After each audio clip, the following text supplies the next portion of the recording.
வாழ்க வையகம், வாழ்க வளமுடன். குரு வாழ்க, குருவே துணை. எவர் ஒருவர் குருவை மதித்து ஒழுகினாலும் தப்பாது குரு உயர்வு மதிப்போர் தம்மை தரத்தில் உயர்த்தி பிறவி பயனை நல்கும். குருவே துணை.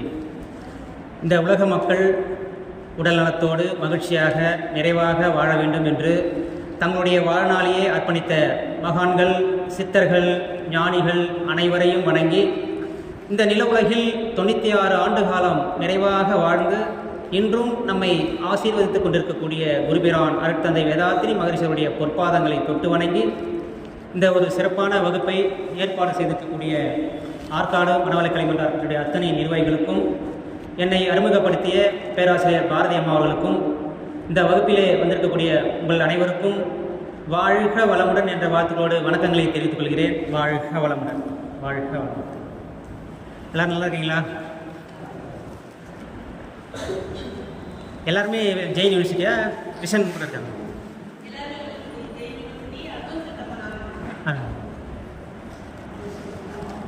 பார்த்தா ஆண்கள் பார்த்தா 2 பேர் தான் இருக்காங்க, இது எல்லா பெண்கள் இருக்காங்க. பெண்களுக்காக அப்போது மகரிஷியுடைய பெண்ணின் பெருமை ஒரு கவியை சொல்லிட்டு ஆரம்பிக்கலாம்னு நினைக்கிறேன்.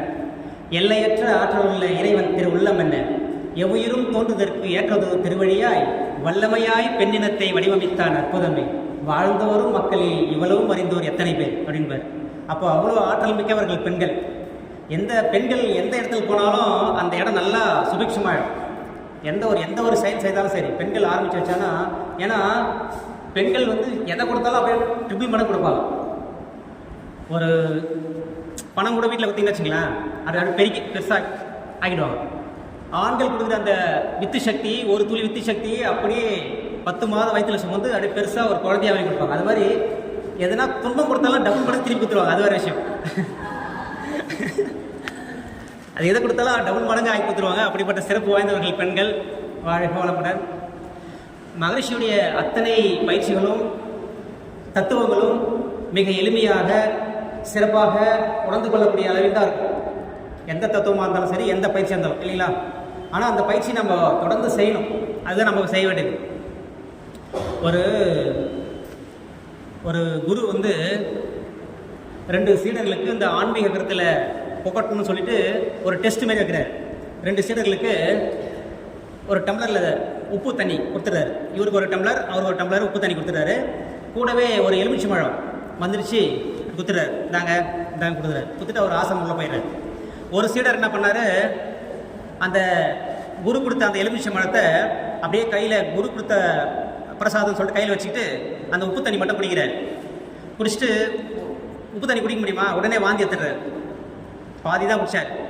இன்னொரு சீடர் அந்த குரு கொடுத்த எலுமிச்சை பழத்தை அறுத்து அதில் ஜூஸ் புழிஞ்சு குடிச்சிட்டார் மொத்தம். இப்போது ஆசனத்துக்குள்ளே போகிறாங்க. அப்போ அந்த குருக்கிட்ட சொல்கிறாங்க, இவர் குடிக்க முடியல, இவர் குடிச்சிட்டாருன்னு சொல்கிறாங்க. அப்போ குரு சொல்கிறாரு, நான் கொடுக்குற அனைத்து பயிற்சிகளும் தத்துவங்களும் நீங்கள் அப்படியே கையில் வச்சுட்டு பிரசாதமாக அப்படியே பார்த்துட்டே இருந்தீங்கன்னா யூஸ் இல்லை. நான் அவர் எப்படி ஜூஸ் போட்டு குடித்தாரோ அதுபோல் கொடுக்குற அந்த பயிற்சியை நீங்கள் தினந்தோறும் வீட்டில் செஞ்சு அந்த தத்துவம் படி நீங்கள் வாழ்க்கையில் நடைமுறைப்படுத்தும் போது அது உங்களுக்கு பயனாகும். அந்த ஆன்மீகத்தை உள்ளுணர்ந்து நீங்கள் உணரலாம். ஊனுக்குள் நீ நின்று உலாவினதை காணாமல் நான் என்று இருந்து நலனிருந்தேன் பூரணமே அப்படிங்கிறாங்களே, அது மாதிரி ஊனுக்குள்ள ஊன உடம்பு, இந்த உடம்புக்குள்ளாக இறைவன் தான் குடியிருக்கிறான் அப்படின்ட்டு குரு உபதேசம் தான் பண்ணுவார். இன்ஃபர்மேஷன் தான் சொல்லுவார். இப்போ நாம் சொல்கிறதுல என்னது இன்ஃபர்மேஷன், அதை நீங்கள் தான் கன்ஃபர்மேஷன் பண்ணணும். அதுக்கப்புறம் அதை டிரான்ஸ்ஃபர்மேஷன் ஆகணும். ஃபஸ்ட்டு தகவல் சொல்கிறோம், இன்ஃபர்மேஷன், அதை நீங்கள் தான் கன்ஃபர்மேஷன் பண்ண. எப்படி சரி கரெக்டாக தான் இருக்குது அப்படின்னு யோசிக்கணும். சுவாமி சொல்லுவார் இல்லையா, சொல்லால் மட்டும் நம்பாதே சுயமாய் சிந்தித்தே தெளிவாய். உனக்குன்னு மூளை இருக்குது, உனக்குன்னு அறிவு இருக்குது, சிந்திச்சு பாரு. நான் சொல்கிற கருத்து ஏற்புடையதாக இருந்தால் ஏற்றுக்கோ, இல்லைன்னா விட்டுடு, யாருக்கும் ஒரு நஷ்டம் இல்லைன்னு சொல்லுவார் சாமி. அப்போது நம்ம தான் கன்ஃபர்மேஷன் பண்ணோம். சாமி சொன்னால் கரெக்டாக இருக்குது, நம்ம ஆராய்ச்சி பண்ணி ஓகே. அதுக்கப்புறம் டிரான்ஸ்ஃபர்மேஷன், அந்த கருத்தை நம்ம கருத்தாக மாற்றிட்டு நம்ம வாழ்க்கையில் அதை ஃபாலோ பண்ணணும். அப்படி பண்ணும்போது நம்ம வாழ்க்கை கண்டிப்பாக முன்னேற்றம் அடையும். சரிங்களா? இப்போது இந்த நம்ம கேட்காமே பாரதியார் கேட்குறாரு, சக்தியை பார்த்து, பராசக்தியை பார்த்து கேட்குறாரு, விசை ஒரு பந்தினை போல் உள்ளம் வேண்டியபடி செல்லும் உடல் கேட்டேன், நசையறு மனம் கேட்டேன், நித்தம் சுடதரும் உயிர் கேட்டேன், தசையினை தீச்சுடினும் சிவசக்தியை பாடும் நல் அகம் கேட்டேன், இவை அறிவதில் உனக்கு ஏதும் தடை உள்ளதோ அப்படிங்கிறார். விசை ஒரு பந்தினை போல் உள்ளம் வேண்டியபடி உடல் கேட்டேன். விசை ஒரு பந்து நல்லா காற்று ஃபுல்லாகுது, எப்படி இருக்குங்க? அந்த மாதிரி உடலில் இருக்கணும் டைட்டான்றார். உள்ளம் வேண்டியபடி. இப்போ நம்ம ஊருக்கு போகணும்னு நினைக்கிறோம், நம்ம உடம்பு நல்லா தான் தானே போக முடியும், பஸ்ஸில் ஏறி இல்லை வண்டியிலையோ. உடம்பு முடியலாம் போக முடியாது. அப்போ உள்ளம் வேண்டியபடி நம்ம உள்ளம் நினைக்கிறது நம்ம செய்யணும் உடம்பு. அதனால உடற்பயிற்சி ரொம்ப முக்கியம். அதுக்காக 9 வகையான உடற்பயிற்சி கொடுத்துக்கிறார் சுவாமிஜி, இல்லைங்களா? அடுத்தது நசையர் மனம் கேட்டேன். அதுதான் 9 வகையான தியான பயிற்சிகள் கொடுத்துருக்குறாங்க, இல்லைங்களா? இப்போ எல்லா பயிற்சியும் கற்றுக்கிட்டீங்களா? தியானம் துரியாதனை முடிச்சிட்டாங்களா? சாந்தி மட்டம். ஓ, ஆனால் என்ன முடிச்சவங்களும் இருப்பீங்கள்ல? முடிச்சவங்களும் இருக்காங்க. நித்தம் சுடர்தரும் உயிர் கேட்டேன். அப்போ உங்களுக்கு ஈஸியாக தான் இருக்கும் புரியறதுக்கு, ஒன்றும் பிரச்சனை இல்லை. புதுசாகிறவங்க தான் புரிய வைக்கிறது கஷ்டம். இப்போ நீங்களாம் ஓரளவுக்கு முடிச்சதெல்லாம் ஈஸியாக தான் இருக்கும். நித்தம் சுடர்தரும் உயிர் கேட்டேன். அதுக்கு தான் உயிருக்கான பயிற்சி தான் காயகல்ப பயிற்சி கொடுத்துருக்காரு சுவாமி, இல்லைங்களா? ஈஸியாக எளிமையான பயிற்சி, உயிருக்கான பயிற்சி, இல்லையா? தசையினை தீச்சுடினும் சிவசக்தியை பாடம் நல் அகம் கேட்டேன். அதுதான் அகத்தாய் பயிற்சி கொடுத்துக்கிறார்.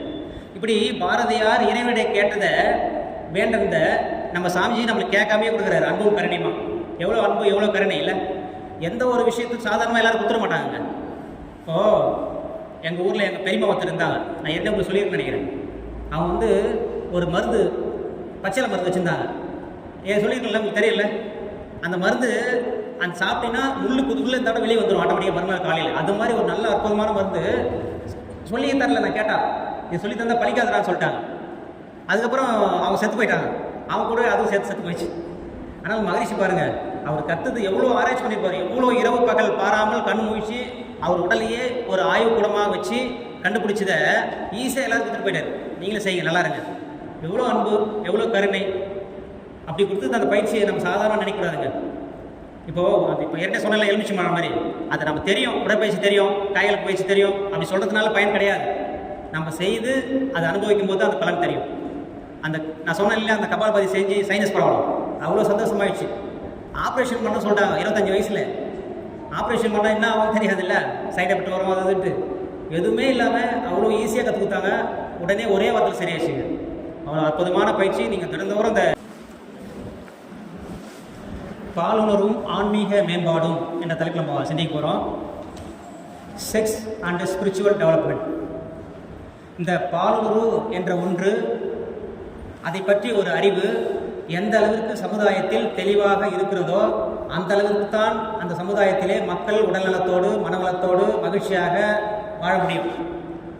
சுவாமி சொல்லுவாங்க, இந்த செக்ஸ் அண்ட் ஸ்பிரிச்சுவல் டெவலப்மெண்ட், இந்த பாலுணர்வு, இந்த ஆன்மீகம், இந்த ரெண்டுத்தையும் அந்த சமுதாயத்தில் இரட்டடிப்பு செய்யப்பட்டுள்ள சொல்லுவார். அதை யாருக்கும் அப்படி மூடி மூடி வச்சுருப்பாங்க, யாரும் சொல்லாமல் மறைச்சி மறைச்சி வச்சுருப்பாங்க. ஏன்னா எந்த ஒரு பொருள் மறைச்சி மறைச்சி வச்சாலும் ஒரு கியூரியாசிட்டின்னு சொல்லுவாங்க, ஒரு ஆர்வம் வரும், என்னதான் இருக்குது தெரியல அப்படின்ட்டு. ஆனால் அதை ஓப்பன் பண்ணி விட்டா இதானா அப்படி மாதிரி ஆகிடும். ஆனால் அது மறைச்சி மறைச்சி வச்சு நிறைய துன்பங்கள் இந்த சமுதாயத்தில் நடக்கிற காரணங்கள் எல்லாம் இதுதான். இதை பற்றி நம்ம தெளிவாக தெரிஞ்சிட்டோம்னா இந்த சமுதாயத்தில் எந்த ஒரு துன்பம் துயரம் எதுவுமே நடக்காதுங்க. எவ்வளோ பேப்பர் படிக்கிறோம் இல்லைங்களா, அது எல்லா பிரச்சனையும் சால்வ் ஆகிடும் இந்த சப்ஜெக்ட் நம்ம தெரிஞ்சிட்டோம், தெளிவாயிட்டோம். சரிங்களா? அப்போ பாலுணர்வு என்ன அப்படின்னா நம்ம இப்போ கல்யாணம் ஆகாத யாரா இருக்குங்களா? மேரேஜ் ஆகாதுங்க. மேரேஜ் ஆகாத 2 பேரா? ஓகே. இப்போது கல்யாணம் ஆகணும், சரி, கல்யாணம் ஆகாதான் தான் முக்கியமாக வேணும் அந்த கல்வி. ஏன்னா நீங்கள் வாழ்க்கையை ஆரம்பிக்க போகிறீங்க, இந்த கல்வி ரொம்ப ரொம்ப முக்கியம். இப்போ வெளிநாட்டிலலாம் ஃப்ரீயாக அந்த செக்ஸ் பற்றி நல்லா ஃப்ரீயாக சொல்லுவாங்க. ஆனால் அதோடைய மதிப்பு மேன்மை சொல்லாததுனால அங்கே நிறைய டைவர்ஸு அது நிறைய சிக்கல் வருது. அது நம்ம அதை ஓப்பன் பண்ணி சொல்கிறது மட்டும் இல்லாமல் அதனுடைய மதிப்பு, பெருமை, சிறப்பு, மேன்மை அதெல்லாம் சொல்லணும்னு வச்சுக்கலாம், ஒரு பொறுப்புணர்ச்சி வரும். அதனால் நீங்களாம் தெரிஞ்சுக்கிறது நல்லது தான், ஒன்றும் தப்பு இல்லை. இப்போ அந்த பாலுணர்வும் ஆன்மீகம். டாக்டர்ஸுங்களா? டாக்டரா நீங்கள் 2 பேரும்? ஓ சரி. ஓ, நம்ம சுவாமிஜியும் ஹோமியோபதி டாக்டர் தான், தெரியுங்களா? சுவாமிஜியும் ஹோமியோபதி டாக்டர், சித்தாவும் தெரியும். அந்த அதில் இருக்கிற அறிவு ப்ளஸ் ஒரு ஞானம் இதெல்லாம் கலந்து தான் அந்த உடற்பயிற்சி வடிவமைச்சிருப்பார் எல்லாமே. வாழ்க்கை வளமுடன். அப்போ இந்த பாலுணர்வு என்பது நம்ம எந்த அளவுக்கு தெரிஞ்சுக்கிறோமோ அந்த அளவுக்கு நம்ம ஆரோக்கியத்தோடு வாழலாம். ஏன்னா அவ்வளோ முக்கியத்துவம் வாய்ந்தது இந்த பாலுணர்வு என்பது. சரிங்களா? இப்போ இந்த பாலுணர்வு என்பது விலங்குகளுக்கும் இருக்குது, மனிதர்களும் இருக்குது இல்லையா? இந்த செக்ஸ்ன்றது அப்போ விலங்கு இருக்குது தானே. விலங்குகளுக்கும் பொது, மனிதர்களுக்கும் பொது. ஆனால் ஆன்மீகம் என்பது மனிதர்களுக்கு மட்டும்தான். கீழே உட்காந்து கஷ்டமாக இருந்தால் சேரில் உட்காந்துருங்க. வாழைப்பழம் ஒரு சேர் போட்டுக்கலாமா? ஏன்னா 1 மணி நேரம் உட்கார முடியாதுமா இவங்களால. சேர் போட்டுக்கணும். அது சேர் போட்டுக்கணும். 1 மணி நேரம் உட்கார முடியாது, கஷ்டமாக இருக்கும். கீழே உட்காருங்க. சரி, தேவைன்றது போட்டுங்க. இந்த பாலுணர்வு விலங்குகளுக்கும் பொது, மனிதர்களுக்கும் பொது பாலுணர்வு. ஆனால் ஆன்மீகம் என்பது ஒன்லி மனிதர்கள் மட்டும்தான். ஏன் மனிதர்கள் மட்டும்தான் அப்படின்னு சாமி கிட்ட போய் கேட்குற ஒருத்தர். ஏன் ஆன்மீகம் என்பது மனிதர்கள் மட்டும் அப்படின்னு சாமிஜி கேட்டா அவர் சொல்லுவார், ஒரு கவியில் சொல்லுவார், உலகினிலே வாழும் உயிரினங்கள் எல்லாம் ஓரறிவு முதல் 6 அறிவுக்குள்ளாம். பலவும் ஒளி, உருசி, மனம், ஊறு என்ற பஞ்ச உணர்ச்சிகளுக்குள் அடங்கினாலும் நலம் தீது காரணங்கள் உணரும் யூக நல்லாற்றல் எனும் 6ஆம் அறிவு மட்டும் நிலமீது மாந்தர்க்கே உரிதாம். அதனால் நிறைவொழுக்கும் ஞானம் மனிதர்க்கையாம் அப்படின்பார். இப்போ 6ஆம் அறிவு சிறப்பு என்னன்னா, இப்போ விலங்குகள்லாம் வந்து பார்த்தீங்கன்னா இயற்கை வளங்களை இருக்குமாறே அனுபவிச்சுட்டு செத்து போயிடும் விலங்குகள் எல்லாமே. ஆனால் மனிதர்கள் நம்ம என்ன பண்ணுவோம், இயற்கை வளங்களை வாழ்வின் வளங்களாக தரமாற்றி உருமாற்றி அழகுபடுத்தி அனுபவிக்கிறோம். எத்தனை வகையான உணவு வகைகள் இல்லையா? ஒரு ஹோட்டல் போனால் ஒரு இட்லிக்கு 10 வகையான சட்னி வச்சுக்கிறாங்க இல்லையா? எத்தனை வகையான வாழ்க்கை அனுபவம், அவ்வளோ உணவு நோயும் வருது, அது வேறு விஷயம். அப்போ வந்து வாழ்க்கை அனுபவ பொருட்களை பாருங்கள், அழகாக உட்காந்துக்கு சேரு, உங்களுக்கு கடைசி கேட்க சொல்லிட்டு மைக்கு இல்லையா, இவ்வளோ இதெல்லாம் போட்டு இவ்வளோ விஞ்ஞானம் வளர்ந்துருக்கு, அறிவு பயன்படுத்துகிறோம். அதனால தான் ஒழுக்கம், இந்த ஞானம் மனிதர்கள் மட்டும்தான் அப்படின்னு சொல்லுவார் சாமி. சரி, ஆன்மீகம் என்றால் என்ன? இந்த பாலுணர்வுக்கு முன்னாடி நம்ம ஆன்மீகம் என்னன்னு பார்த்துக்கலாம். ஃபஸ்ட்டு ஆன்மீகம்னா என்ன, வேறு ஐடியா இருக்கா? கோயிலுக்கு போட்டு தேங்காய் உடச்சிட்டு கல்புரம் ஏற்றிட்டு வந்தால் அது ஆன்மீகமா? அந்த வார்த்தையிலே இருக்க பாருங்க, ஆன்மீகம். ஆன்மாவை அறிவது ஆன்மீகம். சரிங்களா? நம்முடைய ஆன்மா, உள்ளுக்குள்ள இருக்கிற ஆன்மா தான் இறைநிலையா உள்ள இருக்குன்னு சொன்னேன் இல்லையா? ஏற்க சொன்னேன் இல்லையா? ஊனுக்குள் நீ நின்று உலாவினதை காணாமல் நான் என்று இருந்து நலவிருந்தேன் புரணமே அப்படிங்கிற. ஊன்னா அந்த உடம்பு. இந்த உடம்புக்குள்ளேயே நீ உள்ள இருக்கிற, உனக்கு தெரியாம இது என்னுடைய உடம்புன்னு சொல்லிட்டு நான் என் உடம்பை நான் கெத்துக்கிட்டேன் அப்படிங்கிற. அப்போ நம்முடைய ஆன்மாவை அறியணும். தன்னை அறிவது தலைவனை அறிவுன்னு சொல்லுவாங்க. அப்போ நம்ம யாரு, நம்ம உயிர்னா என்ன, மனம்னா என்ன அப்படி அறிஞ்சுக்கணும். அதுக்கப்புறம் யாருக்கும் துன்பம் கொடுக்காமல் துன்பப்படுவர்களுக்கு நம்மளால் ஆன உதவிகளை செய்வது தான் ஆன்மீக வாழ்க்கை. ஆன்மீக நெறி. ஆன்மீக நெறி என்ன? அன்பு, இரக்கம், தொண்டு, தவம், ஈகை, இன்சொல் ஆன்மீக நெறியாகும். போற்றி காக்க துன்பங்கள் குறைந்து வரும். மேலும் தெய்வ துணை கெட்டும். வாழ்வில் புகழ் நிறைவு ஓங்கும். நன்முறையில் தனி மனிதன் வாழ கற்றால் நாட்டினிலும் வீட்டினிலும் அமைதி ஓங்கும். சரிங்களா? இன்பமயமே எங்கும். இந்த உண்மை எளிதன்றோ கற்பதற்கும் வாழ்வதற்குன்றார். ஈஸி தானே? எதனா ஃபாலோ பண்ணுறது கஷ்டமா? இப்போ நம்ம நல்ல மனிதனாக வாழணும் அப்படின்னு நினச்சாவும் போதுங்க. நம்ம நல்லவனா யாருக்கும் துன்பம் கொடுக்காம வாழணும் அப்படின்னு நினச்சாவும் போதும், அந்த வழிக்கு போயிடலாம். நம்ம யாரும் நினைக்கத்தில்லை. நம்ம நல்லதா வாழணும்னு நினச்சாவே ஆட்டோமேட்டிக்காக அது அந்த வழியை கூப்பிட்டு தான் செல்லும். அப்போது இந்த ஆன்மீகம் வந்து அந்த காலத்தில் அவ்வளோ ஈஸியாக கிடைக்கல. குறிப்பாக பெண்களுக்கு கிடைக்கல, ரொம்ப கஷ்டம். பெண்கள்லாம் தவம் பண்ணக்கூடாது அப்படின்லாம் கடுமையாக கண்டிருந்தது. ஆனால் சாமிஜி வந்து அவ்வளோ ஈஸியாக எளிய முறை குண்டலை யோகம் அவ்வளோ வடிவமைச்சு டிசைன் பண்ணி அவ்வளோ ஆராய்ச்சி பண்ணி கொடுத்துருக்கிறாருங்க. சாதாரண விஷயம் இல்லை இதெல்லாம். அந்த காலத்தில் தவம் பண்ணும்போது காட்டுக்கு போவாங்க, வீட்டில் குடும்பத்தில் இருக்கலாம் போக மாட்டாங்க, தனியாக அதுக்கு காட்டில் போவாங்க. ஒரு 100 பேர் போனால் அதில் ஒரு ஆள் இறைநிலை உணர்ந்த பெரிய விஷயம். மீதி பேர்லாம் உணர முடியாது, அவ்வளோ கஷ்டமாக இருந்தது. ஆனால் சாமிஜி குடும்பத்தில் இருக்கிறவங்க சேர்ந்து அப்படியே இந்த பயிற்சி செய்து இந்த இறைவனை உணரலாம் அப்படின்னு அவ்வளோ ஈஸியாக நம்மளுக்கு கொடுத்துருக்கிறாருங்க இந்த மனவளக்கலை. சுவாமிஜியுடைய அவர் வாழ்க்கை வரலாறு, அவருடைய வாழ்க்கை தான் இந்த மனவளக்கலையே, வேறு ஒன்றும் இல்லை. சுவாமிஜி அவர் வாழ்க்கையில் என்னென்ன அனுபவித்தாரோ அதெல்லாம் சேர்த்து தான் மனவளக்கலையின் ஒரு பயிற்சியே, வேறு ஒன்றும் இல்லை. இல்லறத்தில் மெய்ஞானம் விலகி வாழ இயலாத காலம் ஒன்று இருந்ததுண்டு. இல்லறத்தை விட்டு பலர் துறவை நாடி எங்கெங்கோ சுற்றி அலைந்தார் அந்நாளில்.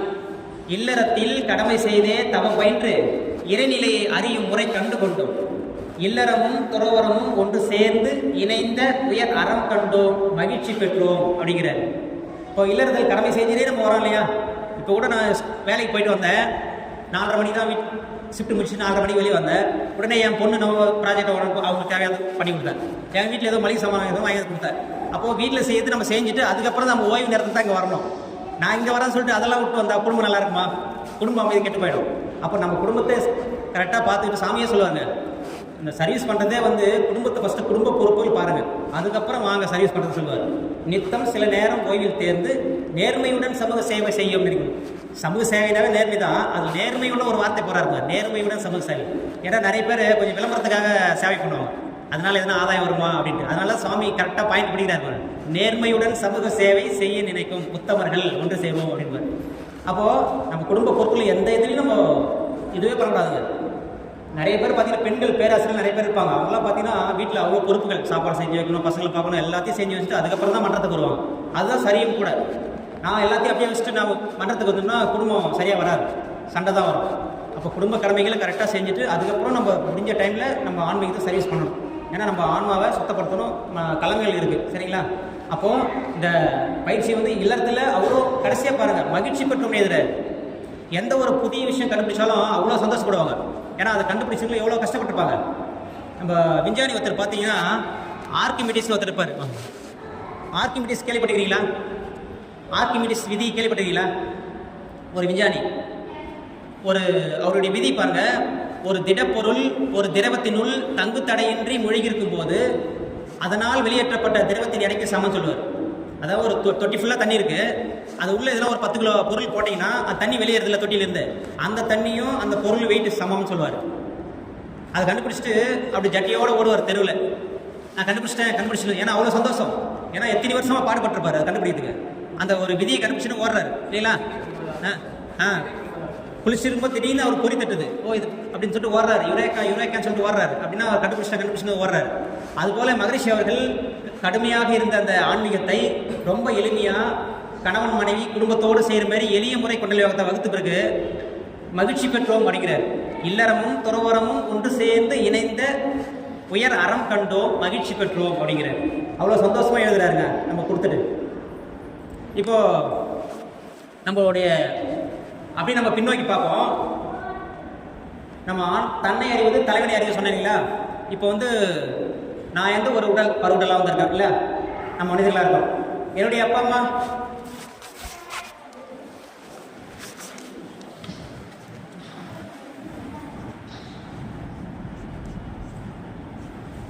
இப்போ நான் இங்கே இருக்கிற என்னுடைய அப்பா அம்மா, ஓகேவா? அப்புறம் அவங்களுடைய அப்பா அம்மா, இப்படியே போனால் கடைசியில் ஒரு ஆள் வருமா? உங்களுடைய அப்பா அம்மா, உங்களுடைய அப்படியே ஒரு ஆள் வருமா? அப்போ எல்லாம் போனோட கடைசியாக ஒரு ஆள் இருக்குமா? முதல் மனிதன் காட்டுவாசி இருப்பான். அப்போ அவனுக்கு முன்னாடி டார்வின் பரிணாம கொள்கை சொல்கிறாங்க இல்லையா, குரங்குலேருந்து வந்தோம்னு சொல்லிட்டு. குரங்கு 5 அறிவு விலங்கு இல்லையா, 5 அறிவு விலங்கு. அதுக்கப்புறம் 4 அறிவு, அதுக்கப்புறம் 3 அறிவு, 2 அறிவு, 1 அறிவு இல்லைங்களா? அப்போது எல்லா விலங்கு எங்கேருந்து வந்தது? மூலகத்துலேருந்து வந்தது, எல்லாமே இறைநிலேருந்து வந்ததுன்னு சொல்கிறோம். இப்போது பெரிய தேசத்தில் போவோம். இங்கேருந்து ஃபஸ்ட்டு நம்ம மனிதர்களாக இருக்கிறோம், அதுக்கு முன்னாடி விலங்கு, அப்புறம் ஓரறிவு, அதுக்கு முன்னாடி பஞ்சபூதங்கள். அதுக்கும் மேலே போனீங்கன்னா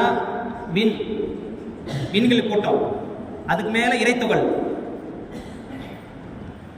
அதுக்கு மேலே இறைநிலை, ஸ்பேஸ் இறைநிலை, அதுக்கப்புறம் இறைத்துகள், அதுக்கப்புறம் விண்ணு, அப்புறம் பஞ்சபூதம், அதுக்கப்புறம் ஒரு அறிவு, 2 அறிவு, அப்புறம் 6வது அறிவு வந்திருக்கிறோம்.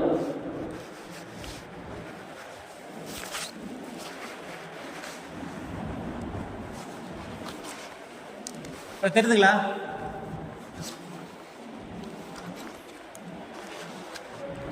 இருக்குங்களா? இதை வந்து ஸ்பேஸ், சுத்தவெளி. இதில் வந்து இறைவெளி தண்ணீருக்க சூழ்ந்துவத்தும் ஆற்றலால் இறுக்கி சுருக்கி ஒரு இறைத்துகள் ஆயிடுது. இறைவெளியே தண்ணீருக்க சூழ்ந்துவத்தும் ஆற்றலால் இறுக்கி சுருக்கி ஒரு இறைத்துகள் உருவாகுது. அந்த இறைத்துகள் இங்கே இருக்குது, தெரியுது உங்களுக்கு? சின்ன ஒரு பூந்தி ஞாபகம் வச்சுக்கலாம். ஒரு பூந்தி மாதிரி சின்ன உருவாகுது. அதான் எலக்ட்ரான், புரோட்டான், நியூட்ரான் சொல்லுவாங்களா? இப்போது ஒரு துகள் சுற்றுதுன்னா, இப்போ இன்னைக்கு ஒன்று உருவாயிருக்கோம், நாளைக்கு ஒன்று உருவாயிருக்கோம், ஒரு 5 வருஷம் கழிச்சு ஒன்று உருவாகிருக்கும். ஏஜ் டிஃப்ரெண்ட் இருக்கு இல்லையா? இப்போ நியூட்ரான் அப்படின்னா தாத்தா, சரிங்களா? புரோட்டான் அப்படின்னா அப்பா, எலக்ட்ரான் அப்படின்னா பேரை. யார் வேகமாக சுற்றுவாங்க? எலக்ட்ரான் வேகமாக சுற்றுவார் இல்லையா? அதுக்கப்புறம் புரோட்டான், அதுக்கப்புறம் தாத்தா வயசாகிடுச்சு ரொம்ப ஸ்லோவாக சுற்றுவார், அது வந்து நியூட்ரான். இந்த பாருங்க, இப்போ எல்லாம் சேர்ந்து ஒன்றா சேர்ந்துச்சா, அது வந்து பூந்தி ஞாபகம் வச்சுங்க, இது வந்து லட்டு. இது கிளியர் ஆகலையா?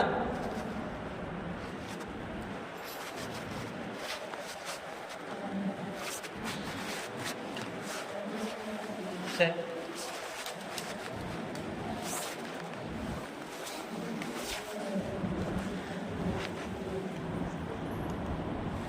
அந்த இறைத்துகள்லாம் சேர்ந்து வின் ஆகுது சரிங்களா?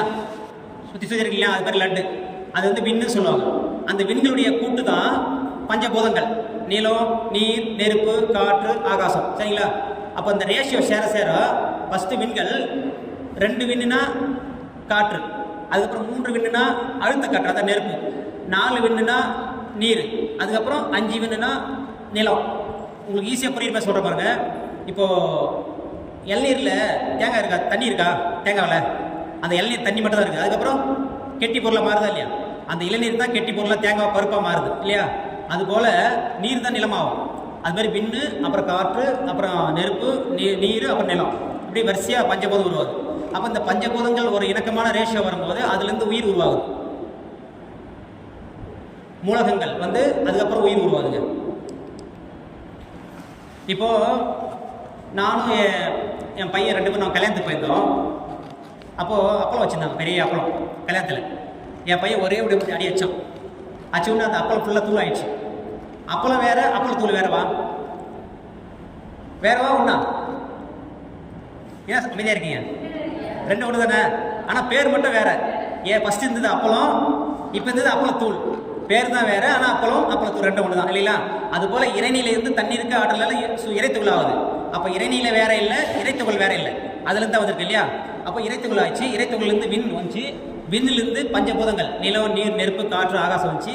ஒரு இணக்கமான ரேஷியோ வரும்போது அதுலேருந்து உயிர் உருவாகும் சரிங்களா? அப்போது எல்லாமே அதுலேருந்து தான் வந்திருக்கிறோம் சரிங்களா? அதான் அண்டம் பிண்டம் ஒன்றே சொல்லுவாங்க. பரமாய சக்தியுள் பஞ்சமாபூதம் தரமாறி தோன்றும் பிறப்பு அப்படிங்கிறாங்க அவையார். அதாவது பஞ்சபூதங்கள் நிலம், நீர், நெருப்பு, காற்று, ஆகாசம் சொன்னீங்களா, அது வந்து நம்ம உடம்புலேயும் தரமாறி இருக்குது அப்படின்றாங்க. இருக்குதா பார்க்கலாமா? இப்போ நிலத்துக்கு அறிகுறியாக நம்ம உடம்புல கெட்டி பொருள் எலும்பு தசை இருக்குதா, நிலத்து ஓவர். அப்புறம் நீருக்கு அறிகுறியாக ரத்தம் இருக்குது, நீர் ஓவர். இது நெருப்புக்கு அறிகுறியாக நம்ம உடம்புல 36.7 டிகிரி செல்சியஸ் இல்லையா, 98.6 ஃபாரன்ஹீட் நம்ம உடம்புல ஹீட் டெம்பரேச்சர் இருக்குது. ஓகே. அதுக்கப்புறம் காற்றுக்கு அறிகுறியாக நம்ம உடம்புல மூச்சு காற்று ஓடிட்டு இல்லையா? கடைசியாக விண் என்று சொல்லக்கூடிய, ஆகாசம் என்று சொல்லக்கூடிய அந்த விண் வந்து நம்ம உடம்புல உயிராக இருக்குது. அதுதான் பரமாய சக்தியுள் பஞ்சமாபூதம் தரமாறி தோன்றும் பிறப்பு அப்படிங்கிறாங்க. அப்போ எல்லாமே அந்த இறைநிலிருந்து வந்துருக்குது, சும்மா பேர் தான் வேறு சரிங்களா? நம்ம குளத்துல இருந்தால் குளத்து நீர், ஆற்றுல இருந்தால் ஆற்று நீர், கடல்ல இருந்தால் கடல் நீர், பேர் தான் வேறு, எல்லாம் நீர் தானே இல்லைங்களா? இப்போ நம்ம ஒரே ஒரு பொருள் தாங்க. இப்போது நம்ம தண்ணி என்ன சொல்கிறோம், தண்ணின்னு சொல்கிறோம், அது இங்கிலீஷில் வாட்டர்னு சொல்கிறோம்.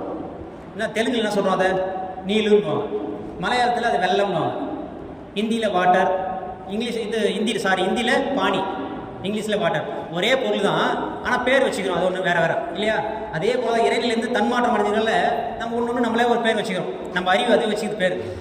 அங்கே கேரளாவில் இருக்கிறவங்க அது வெள்ளம்னு அறிவு யோசிக்குது வைக்குது இல்லையா? அப்போது தெலுங்குக்காரங்க அது வந்து நீலுன்றாங்க இல்லையா? நம்ம வந்து தண்ணின்றோம். அது மாதிரி பேர் தான் வேற தவிர பொருள் எல்லாம் ஒன்று தான். அந்த தன்மாற்ற தரத்தை ஒன்றுனா வந்துருக்கும் சரிங்களா? நீர் வானில் சஞ்சரிக்க மேகம் என்போம், நிலமீது விழும்போது மழை என்போம், பார் மீது அதனையே இடத்திற்கேற்ப பல பெயரால் அழைக்கின்றோம், பழங்களோடே சீர்பெற்ற சாறு என்போம் சரிங்களா? பழங்களோடே சீர்பெற்ற சாறு என்போம். அப்புறம் அண்டம் பிண்டம் எல்லாம் ஒன்றுன்னு வரும். அப்போது பேர் யார் வைக்குது? நம்ம அறிவு தான் வைக்குது. இது இந்த பேர் அந்த பேர் நம்ம அறிவு தான் வைக்கிறத தவிர எல்லாம் ஒரே அணுக்கள் கூட்டு தான். நான் என்ன சொன்னேன் இல்லைங்களா, பூந்தி லட்டு சொன்னேன் இல்லைங்களா, அதோடைய கூட்டு தான் எல்லாமே. அது ரேஷோ மாறி மாறி மாறி நம்ம உடலாக வந்திருக்கு. அப்போ இறைநிலை வேறு நாம் வேறு இல்லை அப்படின்னு நம்ம உணர்ந்துக்கணும். இப்போ இந்த உடல் வந்து நான் எதனால் ஆனதுங்க? செல்களால் ஆனது சொல்லுவீங்களா? இந்த பில்டிங் எதனால் ஆனது? செங்கலால் ஆனது. அதுபோல் நம்ம உடல் செல்களால் ஆனது. இப்போது அதுக்கு வந்து சிமெண்ட்லாம் வச்சுருக்காங்க இல்லையா, கீழே விழாமல். அதே மாதிரி நம்ம செல்களுக்கு எதாவது வச்சுக்கிறாங்களா? இடையில சரியா சொன்னீங்க. ஒட்டியும் வைக்காமல் கட்டியும் வைக்காமல் ஒரு ஒரு ஒரு தோற்றமாக நமக்கு தெரியுது, ஒரு உருவமாக தெரியுது நம்ம இல்லையா? அதை பிடித்து வைத்துட்டு தான் ஒரு காந்தம் சொல்லுவாங்க. இப்போ நம்ம ஒவ்வொரு செல்கள், நம்ம கோடிக்கணக்கான செல்கள் நம்ம உடம்புல இருக்குது. அந்த செல்கள் வந்து அதுக்குன்னு ஒரு வேலை இருக்குது. செல்களுக்கு ஃபஸ்ட்டு செல்கள் வளர்ச்சி அடையும், குரோத் இல்லைங்களா? நம்ம படிச்சிருக்கோம், செல்கள் வளர்ச்சி அடையும். அப்புறம் தூண்டு வினைக்கு பதில் வினை செய்யும், ரியாக்ட் பண்ணும் செல் இல்லைங்களா? அப்புறம் சத்து பொருளை ஆற்றலாக மாற்றும், அது மெட்டாபாலிசம் சொல்லுவாங்க. சத்து பொருளை ஆற்றலாக மாற்றும். அப்புறம் இனப்பெருக்க செய்யும். இப்போ இவ்வளோ வேலை செய்யுதுன்னா அந்த செல்லுக்கு அறிவு இருக்கா இல்லையா? இருக்கா இல்லையா? அப்புறம் லட்சக்கணக்கான செல்கள் இருக்குது. அவ்வளோ அறிவு ப்ளஸ்ஸு 6 அறிவு, இவ்வளோ அறிவு வச்சுக்கிறோம். நம்மளை பார்த்து யாராவது அறிவு இருக்கா அப்படின்னு கேட்டால் கோவம் வருமா வரதா?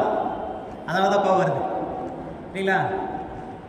இப்போ செல்கள் எப்படி, இந்த செங்கல் எப்படி இருக்கோ அதுக்கு மாதிரி நடக்கிற சிமெண்ட் எப்படி இருக்கோ அது மாதிரி நம்ம காந்த சக்தி பிடிச்சிட்டு இருக்கு. நார்த் போல் சவுத் போல் அப்படின்ட்டு போலார் அட்ராக்ஷனில் வடதுருவம் தென்துருவங்களில் அது பிடிச்சிட்டு இருக்கு செல்கள். அப்புறம் இந்த உடல் செல்களால் ஆனது. இந்த செல்களுக்குடைய அடிப்படை பார்த்தீங்கன்னா உட்கரு. உட்கருடைய அடிப்படை என்னன்னு பார்த்தீங்கன்னா குரோமோசோம். குரோமோசோமுடைய அடிப்படையான பொருள் வந்து ஜீன். ஜீன்களுடைய அடிப்படையான பொருள் என்னன்னு பார்த்தீங்கன்னா அமினோ அமிலங்கள். அமினோ அமிலங்களுடைய அடிப்படையான பொருள் பார்த்தா மூலகங்கள். மூலகங்கள் அந்த எலிமெண்ட்ஸ் சொல்லுவாங்க இல்லையா? அந்த எலிமெண்ட்ஸோடைய அடிப்படையான பொருள் விண். என்ன பார்த்தா இல்லையா விண்? அப்போ எல்லாமே அந்த விண்ணிலிருந்து தான் வந்துருக்குது இல்லைங்களா? அண்டத்தில் விண் என்று பேசப்படுவது, பிண்டத்தில் உயிர் என்று பேசப்படுவது சொல்லுவோம். அங்கே விண்ணுனா இங்கே உயிர், அவ்வளோதான். அந்த உயிர் தான் நம்ம உடம்பு ஃபுல்லாக உயிர் ஓடிட்டு இருக்கு சரிங்களா? நம்ம உடம்பு ஃபுல்லாக உயிர் ஓடிட்டே இருக்கு. எந்த ஒரு பொருள் சுத்தினாலும் ஒரு மையத்தை கிரியேட் பண்ணிக்கும். அது ஸ்பெசிஃபிக் கிராவிட்டி சொல்லுவாங்க. சயின்ஸில் ஸ்பெசிஃபிக் கிராவிட்டி, துல்லிய சமதள சீர்மை சொல்லுவாங்க. இப்போது உடம்பு ஃபுல்லாக சுற்றுது. ஒரு பக்கெட்டில் தண்ணி வச்சுட்டு இப்படி சுற்றி விட்டீங்கன்னு வச்சுங்களேன், நடுப்புற ஒரு பள்ளம் பார்த்துக்கிறீங்களா? நீங்கள் வேணால் வீட்டில் போய் செஞ்சு பாருங்கள். ஒரு பக்கெட் ஃபுல்லாக தண்ணி இது ஃபுல்லாக கை வச்சுட்டு சுற்றுங்க. சுற்றணும்னு நடுப்புற ஒரு சுற்றி வருதா, நடுப்புற ஒரு பள்ளம் கிரியேட் ஆகும். எந்த ஒரு பொருள் சுற்றினாலும் அது மையத்தை ஏற்படுத்திக்கும் அதுவே. அதுபோல் உடம்பு ஃபுல்லாக உயிர் ஓடிட்டு இருக்கு இல்லையா? உயிர் துகள் கண்ணுக்கே தெரியாது, உயிர் ஃபுல்லாக ஓடிட்டு இருக்கு. அது ஒரு மையத்தை ஏற்படுத்திக்குது. அதுதான் மூலாதாரம் சொல்லுவாங்க. நம்ம ஹைட்டில் பாதி, வித்தில் பாதி. அது பேசா போட்டிங்கன்னா அதுதான் வந்து மையம், மூலாதாரம். முதுத்தல் எலும்பு இருக்கு இல்லையா, கடைசி ஆசனவாயில் அந்த 1 இன்ச்சு மேலே, அதான் மூலாதாரம். அது கருமையம் சொல்லுவாங்க சரிங்களா? அந்த இடத்துல மையம் போட்டு தான் உயிர் ஓடிட்டு இருக்கு. இதுதான் விண்ணு. இது வந்து நான் என்ன சொன்னீங்களா, உள்ளே இருக்கிறது வந்து இறைத்துகள். இறைநிலை தண்ணீருக்க சூத்திரத்து மாற்றனால நொறுங்கி இறைத்துகள் ஆகுது. அந்த இறைத்துகள் உள்ளே இருக்கு.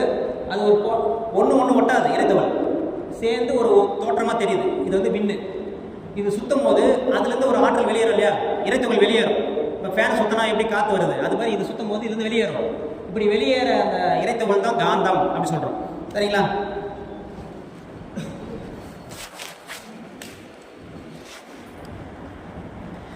இந்த உயிரை ஏன் பார்க்க முடியல அப்படின்னா, ரொம்ப வேகமாக சுற்றிட்டு இருக்குது. இந்த உயிர்த்துகள் கண்ணுக்கே தெரியாது, வேகமாக சுற்றுது சரிங்களா?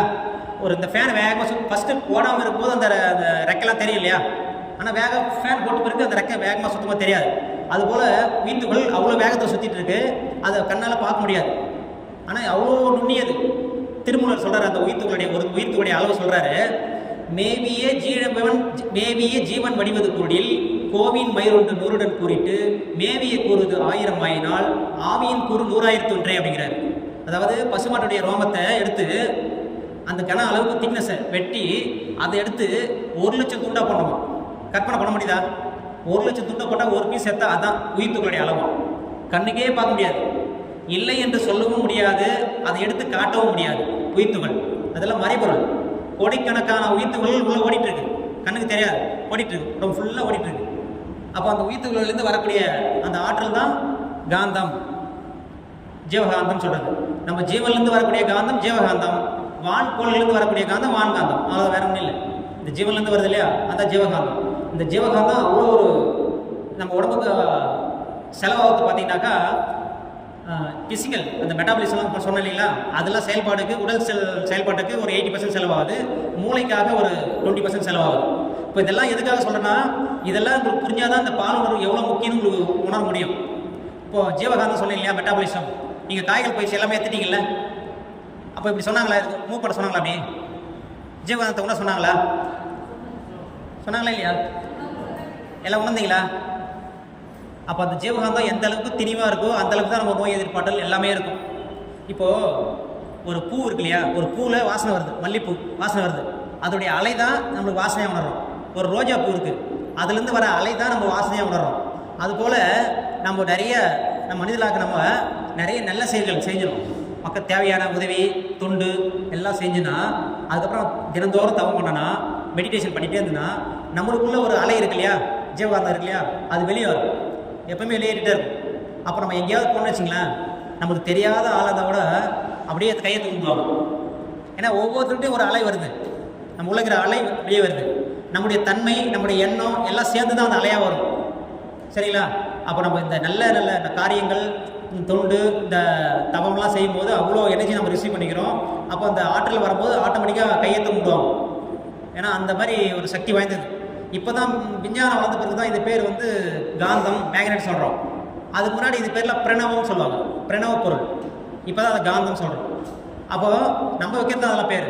அப்போ இந்த காந்தம் அது எந்த அளவுக்கு திரிவாக இருக்குதோ அந்த அளவுக்கு தான் உடல் ஆரோக்கியமாக இருக்கும்.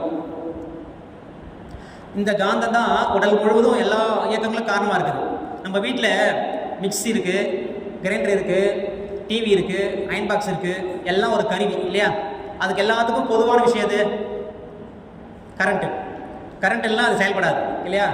அதுபோல் நம்ம உடம்புல கண், காது, மூக்கு, எல்லாம் இருக்கு இல்லையா? இதெல்லாம் ஒரு கருவி. அது இயங்கணும்னா ஜீவகாந்தம் இருக்கணும். ஜீவகாந்தம் இல்லைன்னா அது இயங்காது. இப்போ நம்மளுக்குலாம் பார்த்தா நல்லா சுவையாக இருக்கும், ஆனால் வயசானவங்க பார்த்தாருன்னா உப்பே இல்லை அப்படின்வாங்க. அதே சாப்பாட்டில் நம்மளுக்கு நல்லா இருக்கும், அவங்களுக்கு உப்பு இருக்காது. என்னென்னா அவங்களுக்கு ஜீவகாந்தம் குறைஞ்சிச்சு வயசானவங்களுக்கு, அதனால் அதை உணர முடியாது அந்த டேஸ்ட்டு. அதுமாரி காது கேட்காது அவங்களுக்கு. ஜீவகாந்தம் இருந்தால் தானே காது நல்லா கேட்கும். வயசானவங்களுக்கு போக ஃபஸ்ட்டு காது சரியாகவே கேட்காது. அப்போ இந்த ஜீவகாந்தம் இருந்தால் தான், இந்த ஜீவகாந்தம் செலவு பண்ணி தான் நான் பேசிகிட்டு இருக்கேன். நீங்கள் ஜீவகாந்தம் செலவு பண்ணி தான் கேட்டுட்டு இருக்கீங்க, ஜீவகாந்தம் செலவு பண்ணி தான் நான் பார்த்துட்டு இருக்கேன் இல்லைங்களா? எல்லாமே இந்த அலை மூலியமாக தான் நடக்குது இல்லைங்களா? அப்போ இந்த அலை ஒவ்வொன்றும் நம்ம என்னென்ன பார்க்குறோம், என்னென்ன கேட்குறோம், என்னென்ன சுவைக்கிறோம், எல்லாத்தையும் அப்படியே மூலையில் பதிவு பண்ணிக்குது. பதிவு பண்ணி போய் கருமையத்தில் எல்லாமே பதிவு பண்ணிக்குது. அந்த அந்த பதிவு பண்ணது இல்லையா, அதுதான் மனமாக நம்ம வெளிவருது. நம்ம ஃபஸ்ட்டு என்னென்ன பதிவு பண்ணி ரெக்கார்டு வச்சுக்கிறோமோ அது வந்து மூளை வழியாக வந்து எடுத்து காட்டும், எண்ணங்களாக காட்டும். இப்போ ஒரு பசுமாட்டை பார்க்குறோம், ஒரு இடத்துல இருக்குது, அது என்ன கலரு, எவ்வளோ பெருசு இருக்குது, எல்லாத்தையும் பார்த்துக்கிறோம். மறுநாள் அதே இடத்துல போகிறோம், அந்த மாடு இல்லை, இருந்தாலும் அந்த உருவம் தெரியுதில்ல நம்ம கண்ணுக்கு, மனக்கண்ணுக்கு தெரியுது இல்லையா? எங்கேருந்து வந்தது அது போய் நம்ம கண்ணில் கொசுவளவு பதியும். இப்போ நான் பசுமாட்டை பார்க்குறேன்னா அந்த பசுமாட்டுடைய உருவம் நீங்கள் என் கண்ணை பார்த்தீங்கன்னா அந்த பசுமாட்டோட உருவம் எவ்வளோ தெரியும்? கொசு அளவில் தெரியும், அவ்வளோதான். இந்த கொசு அளவில் பதிஞ்சு அப்படியே மூளையில் போயிட்டு பதிவாகி அப்படியே உள்ளே போய் இந்த உடம்பு ஃபுல்லாக ஜீவகாந்தம் சுற்றுது இல்லையா, அதில் போய் பதிவாயிடும், கருமயத்தில் பதிவாயிடும். அதுக்கப்புறம் நாம் நாளைக்கு போய் அங்கே பார்த்தா அந்த பசுமாட்டுடைய உருவத்தை அப்படியே மனக்கண்ணில் காட்டும். இப்படி இருந்தது, இந்த கலரில் இருந்தது, இவ்வளோ பெருசு இருந்தது இல்லையா? அப்படிப்பட்ட சிறப்பு வாய்ந்தது மனம். இப்போ நம்ம ஜீவகாந்தம் செலவு பண்ணி நம்ம பார்த்துட்டே இருக்கோம். அப்போ வரவுன்னு ஒன்று இருக்கணும் இல்லையா? செலவு பண்ணும்போது வரவுன்னு ஒன்று இருக்கு இல்லையா? அப்போ நம்ம உடம்புக்கு ஜீவகாந்தம் 4 வகையில் வருதுன்னு சொல்கிறாங்க. உணவு, நீர், அப்புறம் காற்று, பூமியிலிருந்து வரக்கூடிய கதிரியக்கம், கோள்களிலிருந்து வரக்கூடிய வான்காந்தம். உணவு, நீர் தான் நம்ம அதிகமாக சாப்பிட்ருக்கோம். அப்புறம் காற்று, அதுலேருந்து ஒரு பகுதி வருது. இந்த பூமி நல்லா வேகம் சுற்றல 1000 மைல் வேகத்தில், அப்போ கனத்த அணுக்கள்லாம் மையத்தில் போய்டும். அப்போ இந்த பூமியுடைய மையத்தில் நல்ல நெருப்பு குழம்பாக இருக்கும். பூமி மையத்தில் அது மேல் நோக்கி வந்து கனத்த அந்த அணுக்கள்லாம் மேல் நோக்கி வந்து ஆக்கமும் ஊக்கம் கொடுக்குது இந்த உயிர்களுக்கு. அதுலேருந்து ஒரு ஆற்றல் வருது. இந்த கோள்களுக்கு சுற்றுதில்ல, அதுலேருந்து ஒரு காஸ்மிக் எனர்ஜி வருது, அதுவும் நம்மளுக்கு ஆற்றல். நம்ம இப்போ சாப்பிட்றோம் வச்சுக்கலாம், 8 மணிக்கு சாப்பிட்றோம், நம்ம சாப்பிட்றோம்னு வச்சிங்களா, 9, 10 ஆயிடுச்சுன்னா அதுக்கப்புறம் பசி இருக்காது, பார்த்துறீங்களா? அது வேறு வகையில் இழுத்துரும், பூமியிலேருந்து வரும், வானத்துலேருந்து வரும், அதுக்கப்புறம் பசி எடுக்காது. அதனால் நம்ம பசி எடுத்து கொஞ்சம் லேட் பண்ணி சாப்பிட்றது நல்லது தான். அதுக்கப்புறம் சாப்பிடாம விட்டாலும் அல்சர் ஆகிடும். இத்தனை வகை 4 வகையில் கிடையாது. அது கிடைச்சாலும் இந்த ஆற்றல் நம்ம செலவுன்னு ஒன்று இருக்குது இல்லையா? ஜீவகாந்த செலவு, ஆட்டோனாமிக் நர்வஸ் சிஸ்டம் சொல்லுவாங்க, அதுக்கு கொஞ்சம் செலவாகுது. அப்புறம் இந்த உணவு 7 தாதுவாக மாற்றுறதுக்கு செலவாகுது. ஞான கர்மேந்திரியங்கள் சொல்லக்கூடிய இந்த மெய், வாய், கண், மூக்கு, செவி, இதுக்கெல்லாம் நம்ம செலவாகிட்டே இருக்கும் இல்லைங்களா? இந்த உடல் இயக்கம், மன இயக்கம் எல்லாத்துக்கும் செலவாகிடுது. அப்போ அதிகமாக நம்ம எனர்ஜி எங்கேருந்து வருதுன்னா உணவுலேருந்து தான் வருது இல்லைங்களா? நீங்கள் சப்பாத்தினா சாப்பிடுங்க, இட்லினா சாப்பிடுங்க, தோசைனா சாப்பிடுங்க, எதை சாப்பிட்டாலும் இந்த உடல் 7 தாதுவாக மாற்றிடும். ரசம், ரத்தம், சதை, கொழுப்பு, எலும்பு, மஜ்ஜை, கடைசியாக விந்து நாதம். ஆண்களுக்கு விந்து, பெண்களுக்கு நாதம். இப்படி 7 தாதுவாக மாற்றுது. எவ்வளோ ஒரு அற்புதம் இல்லை? இவ்வளோ விஞ்ஞானம் வந்துச்சுன்னு சொல்கிறோம், சந்திராயனை ராக்கெட் விடுறோம், செவ்வாய் கிரகத்தை ராக்கெட் விடுறோம்னு சொல்கிறோம் இல்லையா?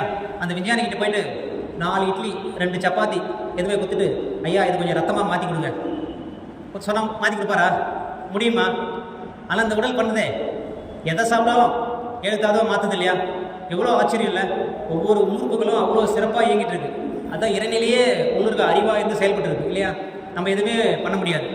அப்போ சாமி சொல்லுவாருங்க, ஆறறிவின் ஆரம்ப நிலையில் நின்று அனுபவித்தாய், அனுபவத்தின் பயனுவந்தாய், பேரறிவை பெற வேண்டி பெருத்த வேகம் பெரிதென்ற விஞ்ஞான துறையிலிட்டாய், யாரறிந்த ஒன்றும் ஞான கர்ம இந்திரியங்களுக்கு உபகருவியாச்சு, ஊரறிந்தாய் உலகறிந்தாய், உன்னை யார் என்று ஒன்று மட்டும் அறியவில்லை விஞ்ஞானத்தால் அப்படின்பார். இப்போ இவ்வளோ விஞ்ஞான கண்டுபிடிச்சிருக்குங்க, எதுக்கு யூஸ் ஆகுது? மெய் வாய் கண் மூக்கு செவி, இதுதான் ஞானேந்திரியம். கர்மேந்திரியம் சொல்றது கை கால் வாய் புதம் பால்குறி, இதுதான் கர்மேந்திரியம். இதுக்கு தான் யூஸ் ஆகுது.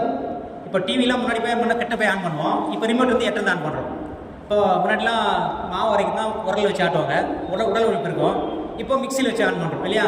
அப்போ எந்த விஞ்ஞான பொருள் எடுத்துட்டாலும் நம்மளுக்கு ஈஸியாக வேலை யூஸ் பண்ணிட்டு தான் யூஸ் ஆகுது. நான் யார், என்னுடைய உயிர்னா என்ன, என்னுடைய ஆன்மானா என்ன, உள்ளம்னா என்ன, மனம்னா என்ன, இறைநிலைனா என்ன, இந்த விஞ்ஞானத்தில் விளக்க முடியல. ஆல்பர்ட் ஐன்ஸ்டைன் சொல்கிறாரு, நான் எவ்வளோ தூரத்தில் இருக்கிற அந்த ஸ்டார் நட்சத்திரம்லாம் கண்டுபிடிச்சிட்டேன், ஆனால் எனக்குள்ளே இருக்கிற அந்த உயிர் ஆன்மா அதெல்லாம் எனக்கு தெரியாது போச்சு, இந்த லைஃபே வேஸ்ட்டுன்ட்டு, ஒரு நாள் வாழ்ந்து வேஸ்ட்டுன்ட்டு. அப்போ அவ்வளோ சயின்டிஸ்ட் கண்டுபிடிச்சோம், எல்லாமே எதுக்குங்க? நம்மளோட உலகியல் வாழ்க்கைக்கு தான் பயன்படுறதே தவிர நம்ம ஆன்ம வாழ்க்கைக்கு பயன்படலை இல்லைங்களா? அப்போ நம்ம சாப்பிட்ற சாப்பாடு எதை சாப்பிட்டாலும் எழுத்தாதோ மாறுது. அப்போ ஃபஸ்ட்டு உணவு சாப்பிட்றோம், அதுலேருந்து ஜூஸ் ரசம் மட்டும் தனியாக வந்துடும், மீதி பொருளில் கழிவாக மலமாக வெளியேறிடும். அப்போ அந்த ரசம் ஜூஸ்லேருந்து சக்தி வாய்ந்த அணுக்கள் ஒரு 10% பிரிக்கப்பட்டு அது ரத்தமாக மாறும். ரத்தத்திலேருந்து ஒரு 10% நல்ல சக்தி வாய்ந்த அணுக்கள் அப்படியே பிரித்து சதையாக மாறும். அப்புறம் சதையிலேருந்து ஒரு 10% சக்தி வாய்ந்த அணுக்கள் பிரித்து கொழுப்பாக மாறும். கொழுப்புலேருந்து ஒரு 10% சக்தி, அந்த சுண்ணாம்பு சக்தி தனியாக பிரித்து எலும்பாக மாறும். எலும்புலேருந்து ஒரு 10% சக்தி வாய்ந்த அணுக்கள் பிரித்து எலும்புக்குள்ளே மஜ்ஜை இருக்கு இல்லையா, அது மஜ்ஜையாக மாறும். அப்புறம் எலும்புலேருந்து சக்தி வாய்ந்த அணுக்கள் பிரித்து அதுலேருந்து கடைசியாக 7வதாக ஜீவ வித்து குழம்பு, அதாவது விந்துநாதம் உருவாகும். அப்போ விந்துநாதம் எவ்வளோ சிறப்புங்க! இன்றைக்கி நம்ம சாப்பிட்டோன்னா ஒரு 14 நாள் கழிச்சு தான் அந்த விந்துநாதம் மாறுமா, இவ்வளோ ப்ராசஸ் ஆகிட்டு வரத்துக்கு. அப்போ எவ்வளோ ஒரு ஆற்றல் வாய்ந்தது விந்துநாதம் இல்லைங்களா? இந்த விந்துநாதம் கடைசியாக 7வது தாது என்பது அவ்வளோ ஒரு அற்புதமான ஒரு விஷயம். விந்துநாதம் 7வது தாது இது. இப்போது அது செக்ஸுவல் வைட்டல் ஃப்ளூயிட்னு சொல்லுவாங்க. இப்போ நம்ம உடம்பு ஃபுல்லாக காந்த சக்தி இருக்குது இல்லையா, அந்த காந்த சக்தி மின்சக்தியாக மாறும்போது செல்கள் டேமேஜ் ஆகாமல் பார்த்துக்குவாங்க. இந்த சக்தி, இந்த ஓஜேஷன் சக்தி சொல்கிறோம் இல்லையா, அந்த சக்தி. இப்போது கரண்ட் இன்னும் ஷாக் அடிக்குதுன்னா அது இன்சுலேஷன் டேப் சுத்தம் இல்லையா, அதுபோல் ஒவ்வொரு செல்களுக்கும் அது பாதுகாப்பாக இருக்குதுன்னு சொல்கிறாங்க. நம்ம உடலில் விரிய சுருக்க பதிவு, மூளையில் நினைவு பதிவுலாம் ஒரு ஏற்படுத்துதுன்னு சொல்கிறாங்க. உடலில் வந்து விரிய சுருக்க பதிவுனா, இப்போது டைப்ரைட்டிங் கிளாஸ் போகிறோன்னு வச்சிங்களேன், ஃபஸ்ட்டு டைப் பண்ணும்போது சரியாக டைப் பண்ண முடியாது. ஆனால் எக்ஸ்பீரியன்ஸ் ஆச்சு வச்சிங்க, டக் டக் டக் டக் பண்ணலாம். எப்படி? நம்ம உடல் செல்லில் பதிவாயிடுச்சு, நம்ம பார்க்கவே தேவையில்ல, டக் டக் டக்குன்னு நீங்கள் டைப் பண்ணி பார்த்துருப்பீங்க எவ்வளோ வேக அடிக்கிறாங்க. அப்போ அந்த உடல் செல்லில் பதிவாயிடும், அப்புறம் மூளை செல்லில் பதிவாயிடும். அப்போது அந்த பதிவுலாம் ஏற்படுத்துது. அப்போ இந்த பதிவுலாம் இல்லாமல் நம்ம என்ன நினச்சிக்கிறோம், யாரும் பார்க்கல எதுவும் இல்லைன்னு நினைக்கிறோம். இப்போது ஒரு சந்தானம் அப்புறம் ஆர்யா ஜோதிகான்னு நினைக்கிறேன், ஒரு படத்தில் ஜோதிகா சொல்லுவாங்க, திட்டுவாங்க அந்த ஹீரோவை, ஆர்யாவை திட்டுவாங்க, ஏதோ சொல்லிட்டு திட்டுவாங்க ஒரு ஷாப்பிங் மாலில். அப்போது அவன் ஆர்யா அசிங்கமாயிடல, கேட்பான் கீழே கொஞ்சம், மச்சான் யாருன்னா பார்க்குறாங்களா அப்படின்வான். சந்தானம் அப்படி மேலே பார்த்தா பால் கடையில் ஒரு 100 பேர் நிற்பாங்க, மச்சான் இங்கே இருக்கிற 100 பேருக்கு மேலே வேறு யாரும் பார்க்கல மச்சான் அப்படின்வான். அதுபோல் நம்ம செய்து யாரும் பார்க்கல நினைக்கிறோம், ஆனால் ஒவ்வொரு செயலும் எல்லாம் ரெக்கார்ட் ஆகுது. 6 இடத்துல பதிவாகுன்னு சொல்கிறார் சுவாமி. உடல் செல்களில், மூளை செல்களில், உயிர் துகள்களில், ஜீவகாந்தத்தில், கருமையத்தில், வான்காந்தத்தில், இப்படி 6 இடத்துல பதிவாகுது. ஒரு இடத்துல பண்ணாவே நம்ம தப்பிக்க முடியாது, 6 இடத்துல ரெக்கார்ட் ஆகுது. நம்ம எங்கன்னா தப்பிக்க முடியுமா? யாரும் எந்த செயலும் யாருக்கும் தெரியாமல் செய்ய முடியாது. யாரும் நம்ம பார்க்கல, நம்ம தப்பு செஞ்சலாம்னு நினைக்கிறோம். 6 இடத்துல பதிது. எப்போ அது செயலுக்கேற்ற விளைவு சொன்னேன் இல்லைங்களா, நிச்சயமாக அது செயலுக்கேற்ற விளைவு வந்தே தீரும் இல்லைங்களா? அதனால் நம்ம எங்கேயுமே யாரும் பார்க்கலன்னு நினைக்கக்கூடாது. அப்போது அந்த வித்து சக்தி என்பது எவ்வளோ முக்கியத்துவம் பாருங்கள். இந்த பால் உணர்வுக்கும் ஆன்மீகத்துக்கும் அடிப்படை இந்த வித்து சக்தி தான். நம்ம உங்களுக்கு தீட்சை கொடுத்தாங்க இல்லைங்களா, தீட்சை கொடுக்கும்போது மூலாதாரத்திலிருந்து தொட்டு ஏற்றி மேலே கொண்டாங்களா குத்தாங்களா ஆக்கினி தீட்சை. அப்போது அந்த மூலாதாரத்தில் வித்து சக்தி இருக்குது, அதில் தான் உயிர் தாங்கியிருக்கு, அதில் தான் சென்டராக இருக்குது. அப்போ அந்த உயிர் சக்தி தான் மேலே கொண்டு வந்து வைக்கலாம் இல்லையா. இப்போ வயசானவங்களாம் பார்த்தா சரியாக உணர்வு வராது, ஏன்னா வித்து சக்தி அந்தளவுக்கு தரம் குவான்டிட்டி இருக்காது, அதனால் அவங்களுக்கு உணர்வு வராது. ஆனால் வயசு கம்மியாக இருக்கும் நல்ல உணர்வு வரும் இல்லைங்களா. அப்போ இந்த ஆன்மீகத்துக்கு இந்த வித்து சக்தி அவ்வளோ முக்கியமாக பயன்படுது. அதே மாதிரி பாலுணர்வு, செக்ஸுக்கும் இந்த பாலுணர்வுக்கும் இந்த செக்ஸ் இது ஜீவித்து குடும்பம் தான் பயனாகும் இல்லைங்களா. அதனால் ரெண்டுமே நம்மளுக்கு வேணும் தான். ஓஷா சொல்லுவாங்க ஜோர்பாதா புத்தா அப்படின்வார். ஜோர்பான்னு ஒரு கேரக்டர், ஏதென்ஸ் நகரில் ஒரு கேரக்டர் ஒரு கதையில்.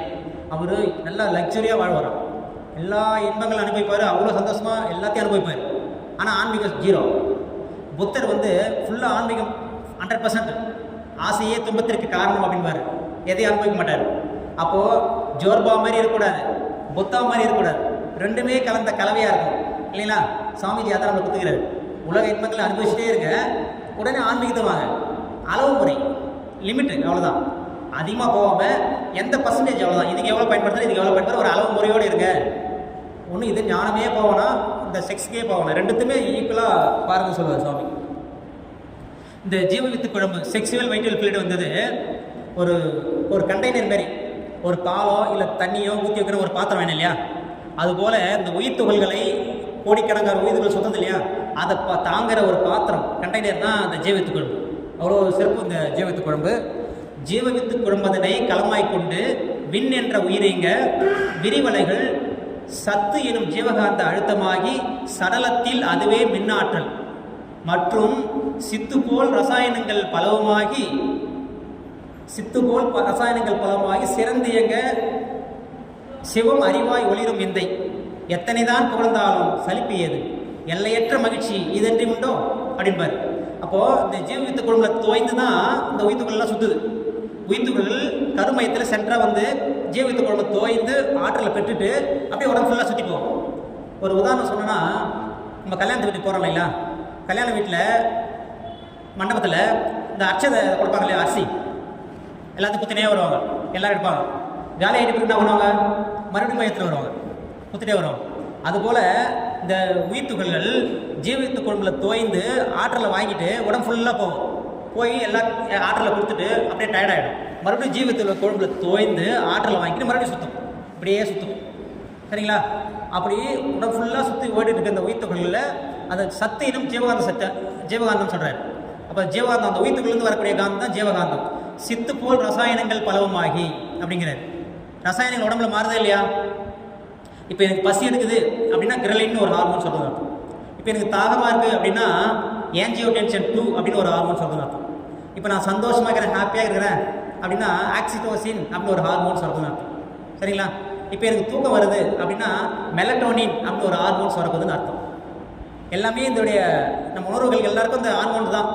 எண்டோக்ரைன் கிளாண்டு சொல்லுவாங்க, நாளமில்லா சுரப்பிகள். அது வந்து லிட்டர் கணக்கெலாம் சுரக்காது, சும்மா பிக்கோகிராம் சொல்லுவாங்க, சும்மா கொஞ்சோண்டு சுரந்து ரத்தத்தில் கலந்துட்டு அது போய் அது வேலையை செய்ய ஆரம்பிச்சிடும். ஒவ்வொரு செல்களுக்கும் அதை போய் பண்ணி என்ன பண்ணணுமோ அது பண்ணிடும். இப்போ தூக்கம் வருதுன்னா மெலட்டோனின் ஒரு ஹார்மோன் சுரக்கணும், இல்லை தூக்கம் வராது. நம்ம எப்போ சுரக்கணும், இந்த வெளிச்சம் இல்லாமல் இருட்டாகுது இல்லையா, அப்போ தான் அந்த மெலட்டோனின் சுரக்கும். வெடிக்காலம் 5 மணிக்கு ஸ்டாப் ஆகிடாது. அதுக்கு தான் நம்ம ஃபோன்லாம் பார்க்கக்கூடாது, டிவி வெளிச்சம்லாம் போடக்கூடாது சொல்கிறது. நம்ம வெளிச்சம்லாம் போட்டால் மூளை என்ன பண்ணும், இந்த சைக்காலஜி தினசரம் சொல்லுவாங்க, உயிரியல் கடிகாரம், அது வந்து ஒரு பகல் நினச்சிக்கும் இந்த வெளிச்சத்தை பார்த்து. அதனால் நம்ம நைட்டில் மேக்ஸிமம் அந்த மஞ்சள் கலர் லைட் யூஸ் பண்ணுறது நல்லது. ஃபோனில் அதிகமாக பார்க்கக்கூடாது, பார்த்தா தூக்கம் வராது, அந்த மெலட்டோனின் ஹார்மோன் சுரக்காது. அப்போ இந்த உடலில் இந்த சித்து போல் ரசாயனங்கள் பலவுமாகி, எவ்வளோ பெரிய ஆச்சரியம் இல்லை இதெல்லாம். சாதாரணமாக இந்த இவ்வளோ சுரக்கணும், இவ்வளோ பண்ணணும், எல்லாமே பண்ணது இல்லையா. இதெல்லாம் எத்தனை தான் புகழ்ந்தாலும் சலிப்பே கிடையாது. எவ்வளோ புகழ்ந்தாலும் எல்லையற்ற மகிழ்ச்சி இதன்றி உண்டோ, இதை விட மகிழ்ச்சி எதுனா இருக்குதான்னு கேட்குறாரு. இந்த மகிழ்ச்சி சொல்லுவாங்க, பிறப்பும் இறப்பும் வித்து கழுவினால் அப்படின்பாங்க. இப்போ நம்ம பிறக்குதுன்னா எப்படி பிறந்தோம், வானத்தில் இருந்தால் குச்சம், நம்ம அப்பா அம்மா கிட்ட இருந்தால் வந்திருக்கோம் இல்லையா. அப்பா அம்மா கிட்ட சேர்ந்து 2 பேரும் சேர்ந்து அந்த வித்து கழுவில் தான் நம்ம பிறந்திருக்கோம் இல்லைங்களா. அப்போ நம்ம பிறப்பு வித்து கழுவில் தான். இப்போ நம்ம இறந்துட்டு பிறகு நிறைய வீட்டில் பார்த்தீங்கன்னா, இறந்த வீட்டில் போய் பார்த்தீங்கன்னு வச்சுங்களேன், அந்த குளிப்பாட்டம் பார்த்துருக்கீங்களா, குளிக்க வைப்பாங்க. செத்து போயிட்டாங்க, அவங்களை எது குளிக்க வைக்கணும். அந்த சடங்கு ஏன் வந்ததுன்னா, குளிக்க வைக்கும்போது ஏன்னா அந்த உயிர் போகும்போது அந்த ஜீவவித்துக்குள் மொத்தம் வெளியேறிடும். பிறப்புறுப்பு வழியாக அந்த ஜீவவித்துக்குள் மொத்தம் வெளியேறிடும். அதுக்கு தான் அந்த காலத்தில் அதுக்குன்னு ஆள் இருப்பாங்க. அவங்க வந்து அந்த துணியை விலைக்கு பார்ப்பாங்க. ஜீவத்து குழம்பு ஃபுல்லாக போயிடுச்சா, ஓகே கன்ஃபார்ம் பண்ணுறோம் உயிர் போயிடுச்சு அப்படின்ட்டு. அந்த காலத்துலேருந்து அது இன்னும் அப்படியே தொடருது. குளிக்க வைக்கிறது, எது போய் புதைக்கு போகிறவங்க இறக்கி போகிறவங்க அவங்கள எதுக்கு நம்ம குளிப்பாட்டணும், இந்த ஒரு சடங்கு அதெல்லாம் தான் வந்திருக்கு. அப்போது நம்ம பிறப்பதும் வித்து குழம்பு தான், சாவதும் வித்து கழிவு தான். அப்போ பிறப்பும் இறப்பும் வித்து கழிவினால் தான். அப்போ எவ்வளோ ஒரு மதிப்பு வந்தது நம்ம வாழ்க்கையில், எவ்வளோ தொடர்புடிக்குது அந்த வித்து கழிவு இல்லைங்களா? இப்போது அப்பா கிட்டேருந்து அம்மா கிட்ட அந்த வித்து குழம்பு போகுது தாம்பத்தியத்தில் இல்லைங்களா, லட்சக்கணக்கான உயிர்த்துகள் போகுது. அப்போ அது ஒரே ஒரு உயிர்த்துகள் தான். அது அந்த உயிர்த்துகள் பாருங்கள், இந்த உயிர்த்துகள் எவ்வளோ ஆயிரக்கணக்கான உயிர்த்துகள் போனாலும் அம்மாவோட கருமுட்டியில் போய் சேர்றது இந்த ஒரே ஒரு உயிர்த்துகள் தான், எதுனா ஒன்று தான் போகும். அப்போது இந்த உயிர்த்துகளில் எல்லா பதிவும் காந்த அலையில் சுருக்கி பதிவாக இருக்குது. இதுவே கண்ணுக்கு தெரியாது, கண்ணுக்கே தெரியாத இவ்வளோ சின்னது. இப்போ மைக்ரோஸ்கோப்பில் ஒரு டெலஸ்கோப்பில் பார்த்து அவ்வளோ கண்டுபிடிச்சிருக்காங்க விஞ்ஞானிகள், கண்ணுக்கே தெரியாது. அதுக்குள்ளே அவ்வளோ பதிவு இருக்குது. நம்ம முன்னோர்கள் செய்த வினைப்பதிவு வித்தில் உண்டு. நம்ம முன்னோர்கள் செய்த வினைப்பதிவு இந்த வித்தில் உண்டு. மூளையிலே உன் செயலின் பதிவனைத்தும் உண்டு. பின்னே உன் செயல் வினைக்கு புலனைந்தும் இயக்கி பெற்ற பழக்க பதிவு உண்டு. இம்மூன்றும் உன்னை நீ உள்ளுணரும் அகத்தவத்தை ஆற்றி ஒவ்வொன்றாய் பைப்பதிவை கழித்து வர வேண்டும். தன்னில் உருவான வினைப்பதிவை கழிக்க தணிக்க பொருள் செல்வாக்கு பயனாகாது உணர்வீர். என்கிட்ட பணம் நிறையங்குது, 1 லட்சம் கொடுக்குறேன், என் பதிவை யாருன்னா வாங்கிக்குவாங்களா? நான் பெரிய அதிகாரத்தில் இருக்கிறேன், ஒரு பெரிய போஸ்டிங்கில் இருக்கிறேன், என்னுடைய பாவ பதிவை யாருன்னா வாங்கிக்குவாங்களா? யாரும் வாங்க மாட்டாங்க. நம்ம கொண்டு வந்த வினையை நம்ம தான் அனுபவிக்கணும். நல்லதோ கெட்டதோ எதாக இருந்தாலும் நம்ம அனுபவிச்சு தான் தீர்க்கணும். அந்த பதிவுலாம் தீர்ந்தால் தான் நம்ம மகான் ஆக முடியும். அது வரைக்கும் நம்ம திரும்பி திரும்பி பிறந்துகிட்டே இருக்க வேண்டியதுதான் இல்லைங்களா? அதுக்காக தான் இந்த அறநெறியும் தவம் பண்ணுறது எதுக்குன்னா இதுதான். இந்த பதிவு எல்லாம் நம்ம போகிறதுக்கு தான் நம்ம பண்ணிகிட்ருக்கோம். அப்போது இந்த பதிவு இருக்குது, நம்ம பிறக்கும் போதே எல்லாமே ஃபிக்ஸட் ஆகிடுது. ஆனால் எவ்வளோ அறிவுபூர்வமாக நிறைய பேர் என்ன பண்ணுவாங்க, ஆப்ரேஷன் பண்ணி எடுத்துடலாம், நல்ல கிரகங்கள் நல்ல நேரம் பார்க்கும்போது ஆப்ரேஷன் பண்ணி எடுத்துட்டா குழந்தை நல்லாயிருக்கும் அப்படின்னு நினைக்கிறாங்க. அது ரொம்ப தப்பான முட்டாள்தனமான விஷயம் தான் சொல்லணும். ஏன்னா எல்லாமே அதில் பதிவாகிருக்கல ரெக்கார்டு, அது எதாவது மாற்ற முடியுமா? அந்த நல்ல நேரத்தில் பார்த்து எடுத்துடலாம் அப்படின்னு சொல்லுவாங்க. அதான் எறும்பு வந்து இறைவனுடைய வரம் கேட்டுச்சான். நான் கடித்தால் சாக வேண்டும் சொல்லி கேட்டாராம். அவரும் இறைவனும் அப்படியே கொடுத்தேன்னு சொல்லுவாராம். அப்புறம் போய் கடிச்சிச்சான், ஒரு ஆளை கடிச்சிச்சான், ஒரே அடி அடிச்சிடான், எறும்பை செத்து போயிச்சான். உடனே மேல் நோக்க போயிட்டு, என்ன இறைவா நான் வரம் கேட்டேன், நீ பார்த்தா என்னை அடிச்சு சாவச்சிட்டாங்களே, என்ன வரம் கேட்டேன்? கடித்தால் சாக வேண்டும் கேட்டேன். யார் சாகணும்னு கேட்டியா? அவன் அடிச்சா நீ செத்துட்ட, அவ்வளோதான். அது நம்ம அறிவுபூர்வமாக யோசிக்க நினைப்போம், நம்மளை விட அதிகமாக இறைநிலை யோசிக்கும். அதுபோல் நம்ம அறிவுபூர்வமாக ஆப்ரேஷன் பண்ணி எத்தலாம்னு நினைக்கிறோம், அதெல்லாம் நடக்காது. எல்லாமே வித்தில் ரெக்கார்டு ஆகிட்டு தான் இருக்குது. அந்த வித்தில் இல்லைங்களா, இந்த அந்த வித்தில் எல்லாமே உள்ள அடங்கியிருக்கு நம்ம பதிவு எல்லாமே. இப்போது ஒரு விதை இருக்குதுன்னு சொன்னீங்களா, ஒரு ஆலமரம் விதை எவ்வளோ சின்னது, குட்டி உண்டு, அதில் அவ்வளோ பெரிய மரம் அதில் அடங்கியிருக்கு. அந்த காந்தமாக அப்படியே சுருங்கி பதிவாக இருக்குது. அது எப்போ பெருசாகணும், இலை வரணும், காய் வைக்கணும், பூ வைக்கணும், எல்லாமே அதிலே ரெக்கார்டு இருக்குது. அதுபோல் நம்ம இந்த வித்தில் நம்ம எப்போ என்ன அனுபவிக்கணும் இல்லையா, நல்லது கெட்டது, எப்போ சாகணும், எல்லாமே ஃபிக்ஷன், எல்லாமே இருக்குது. அப்போ நம்மளுடைய அறிவின் மூலமாக தவம் செய்து அது பதிவுகளை போக்க முடியும் இல்லைங்களா? இந்த வீடியோ பிளே ஆகாதா பாருங்க.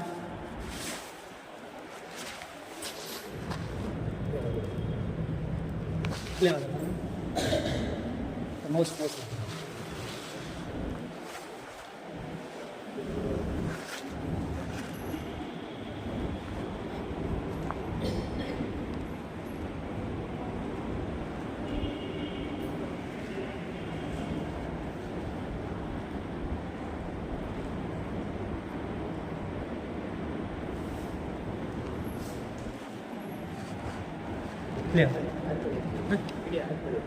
வீடியோ தாங்க.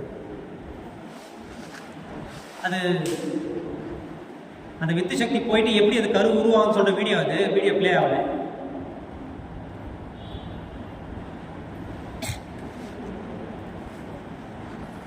சரி விட்டுருங்க பாருங்க.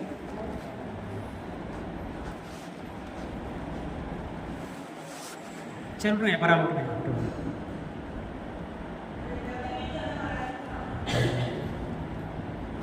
வரல சரி விட்டுங்க, பரவாயில்ல.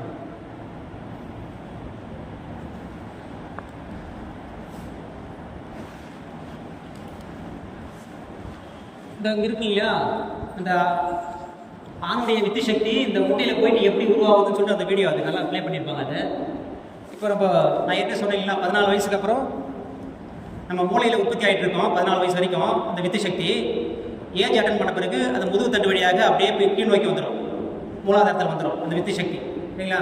அது ஆண்களுக்கு வந்து இந்த பார்த்தா மீச முளைக்கும், குரல் மாறும். பெண்களுக்கு ஏஜ் அட்டன் பண்ண சொல்லுவாங்க. அப்போ மேலே இருக்கிற அந்த 14 வயசு வரைக்கும் மேல் நோக்கி என்னமே இருக்கும். அப்போ கீழ் நோக்கி வந்த பிறகு அதுதான் ஏஜ் அட்டன் பண்ண சொல்லுவாங்க. அப்போ மறுபடியும் அது மேல் நோக்கி வெளியேறதுக்கு எத்தனைக்கும் அதுதான் நம்ம பால் உணர்வு சொல்கிறோம். இப்போ ஒரே வயிற்றுல 2 குழந்தை பிறகுது, ட்வின்ஸ், ரெட்டை பிறகுது இல்லையா? அந்த ரெட்டை குழந்தை கூட ஒரே மாதிரி இருப்பதில்லை. பார்த்தீங்கன்னா தெரியும் உங்களுக்கு. ஒரு குழந்தை ஒரு மாதிரி இருக்கும், இன்னொரு குழந்தை ஒரே மாதிரி உருவம் ஒன்று ஒரு மாதிரி இருக்கும். ஆனால் அது அனுபவிக்கிறது இல்லைங்களா, அது எல்லாமே வேறு வேறு தான் இருக்கும். ஒரு மரத்தில் மாமரம் இருக்குன்னு வச்சுங்களேன். அந்த மாமரத்தில் இந்த பக்கம் வெயில் படுற பக்கம் பார்த்தீங்கன்னா எல்லாம் இனிப்பாக இருக்கும். வெயில் படாமல் இந்த பக்கம் எதுனா இருந்ததுன்னா புளிப்பாக இருக்கும், ஒரே மாமரம் தண்ணியில். அதே போல தான் நம்ம வித்தில் ஒரே ஒரு டைமில் பிறந்த இரட்டையர்கள் கூட வாழ்க்கையில் வேறு வேறு வித்தியாசம் சொல்லுவாங்க சாமி. அப்போ அந்த கோள்கள் அந்த நேரத்தில் கோள்கள் என்னென்ன நிலையில் இருக்கோ அதெல்லாம் நம்ம அந்த வரும். இந்த கரு உருவாகிற டைமில் இந்த 3 நாள் அந்த உள்ள பதிவு ரொம்ப ஹெவியாக இருக்கும். அந்த பதிவு நல்லா போய் பதிஞ்சிடும். அம்மா என்ன நினைக்கிறாங்களோ அதெல்லாம் அப்படி பதியும். அதுதான் நம்ம கர்ப்பிணி பெண்கள் வந்து குழந்தை வயிற்றில் இருக்கும்போது சீப்பில் தலை வரக்கூடாது, அழுத்தின்னு சொல்லுவாங்க. அப்படி வாரினா அந்த குழந்தை வந்து வழுக்கு தலையாக வரும்னு சொல்லுவாங்க பிறந்த பிறகு. அதுக்கப்புறம் கண்மை வைப்பாங்க, கர்ப்பிணி பெண்களை வைக்கக்கூடாதுன்னு சொல்லுவாங்க. அந்த குழந்தைக்கு கரடு பார்வை வரும்னு சொல்லுவாங்க. அதெல்லாம் கண்டுபிடிச்சிருக்காங்க. அப்புறம் ஒரு ரஃபான பொருள், கடினமான பொருள் இது கச்சான்னு வச்சுக்க அம்மா வயிற்றில் குழந்தை இருக்கும்போது அந்த குழந்தைக்கு பல்லாம் சொத்தையாயிடும் அப்படி சொல்லுவாங்க, பல்லாம் வந்துன்னு சொல்லுவாங்க. அப்போ நம்ம இந்த குழந்தை பிறகு இல்லையா, அது ஆணா பெண்ணா அப்படின்னு தீர்மானிக்கிறது யாருன்னா யார் நினைக்கிறீங்க? ஆண் தான் இல்லையா? ஆனால் எல்லாம் என்ன சொல்லுவாங்க சமுதாயத்தில், பெண்கள் தான் குறை சொல்லுவாங்க. வெறும் குழந்தை பொண்ணா பிறகுது அப்படி பெண் மேலே தான் குறை சொல்லுவாங்க. இப்போ ஒவ்வொரு மனுஷனுக்கும் 46 குரோமோசோம் இருக்கு. அம்மா கிட்டேருந்து வந்தது 23, அப்பா கிட்டேருந்து வந்த குரோமோசோம் 23. இதை சேர்த்து 46 குரோமோசோம் நம்ம உடம்புல இருக்கும் எல்லாருக்குமே, ஆனால் இருந்தாலும் பெண்ணாக இருந்தாலும். இந்த 23ல் 22 சாதாரண குரோமோசோம்கள், 1 வந்து செக்ஸ் குரோமோசோம் சொல்லலாம், 1 மட்டும். அப்போ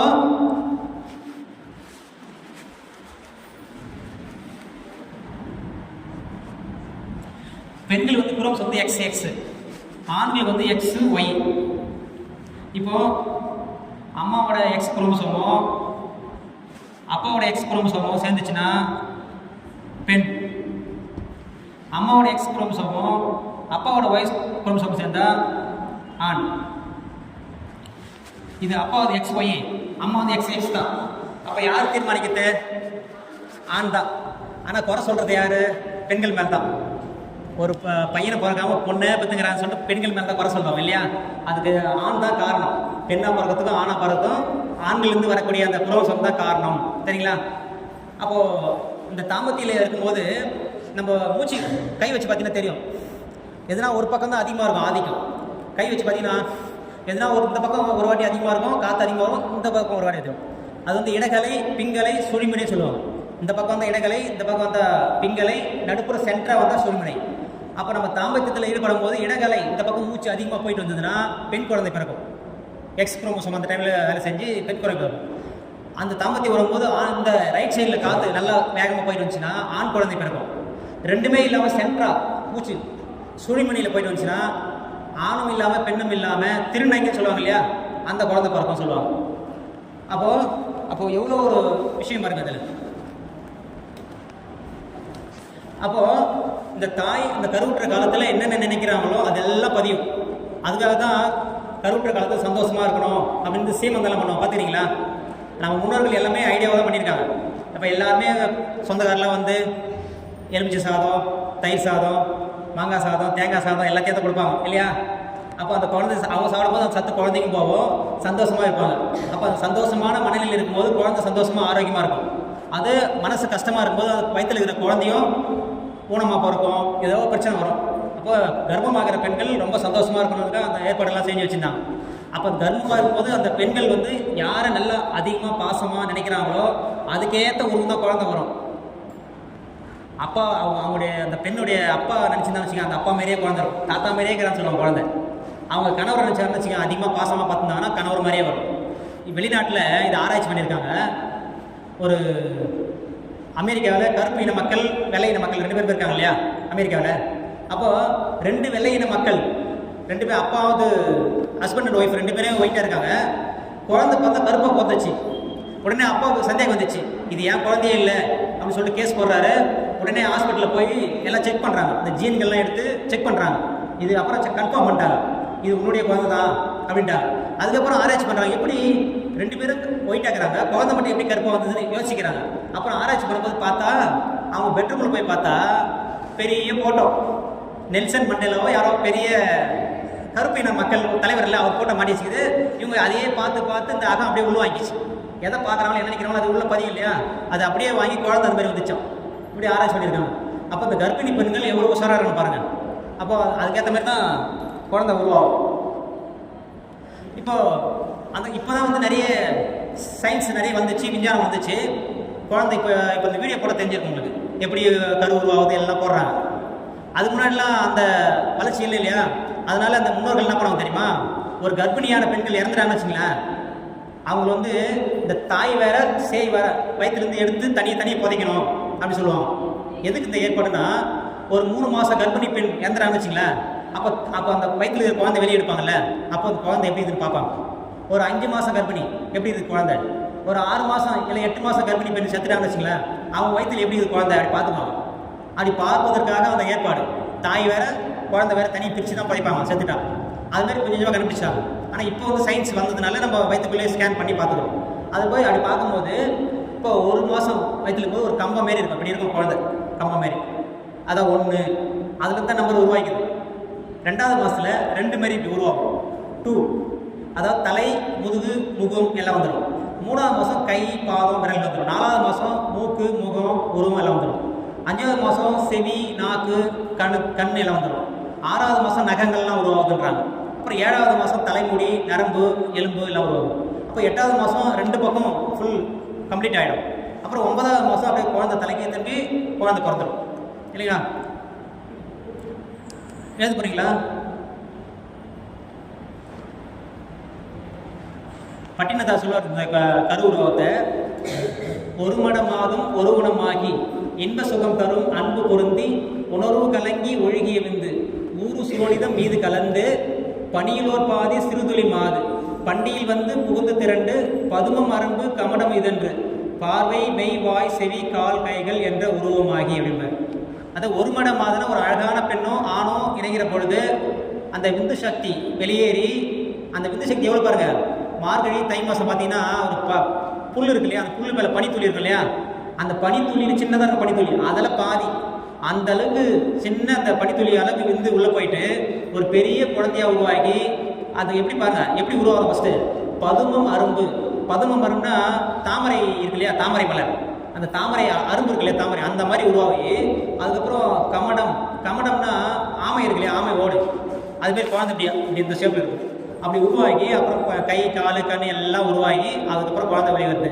அப்படி வெளியே வந்த பிறகு அதுக்கப்புறம் சின்னதாக அதுவே சாப்பிட தெரியாமல் குழந்தை விட்டுறாங்க, கொஞ்சம் கொஞ்சமாக வளருது. அதுக்கப்புறம் அந்த வித்து சக்தி மேலேருந்து கீழே இறங்குது இல்லையா, அதுக்கப்புறம் அந்த பால் ஒரு வருது, மறுபடியும் அந்த கல்யாணம் பண்ணி வைக்கிறாங்க, மறுபடியும் குழந்தை வாழுது, அதுக்கப்புறம் வயசாகுது, அப்புறம் இறந்து போனால் வித்து கழி வெளியேறுது, அதுக்கப்புறம் சுடுகாட்டில் போய் புதைச்சிடுறாங்க, எரிச்சிடுறாங்க, கடைசியில் ஒரு பிடி சாம்பல் தான் மிஞ்சுது அப்படின்னு எழுதியிருப்பார். இந்த வாழ்க்கை நிலையானது இல்லைன்னு எழுதியிருப்பார் பட்டினத்தார். எல்லாமே இந்த ஒரு பாடலில் எழுதியிருப்பார். இந்த கோயிலெலாம் பார்த்தீங்கன்னாக்கா பார்டர் போட்டிருப்போம், பார்த்துருக்கீங்களா, சிவப்பு வெள்ளைன்னு.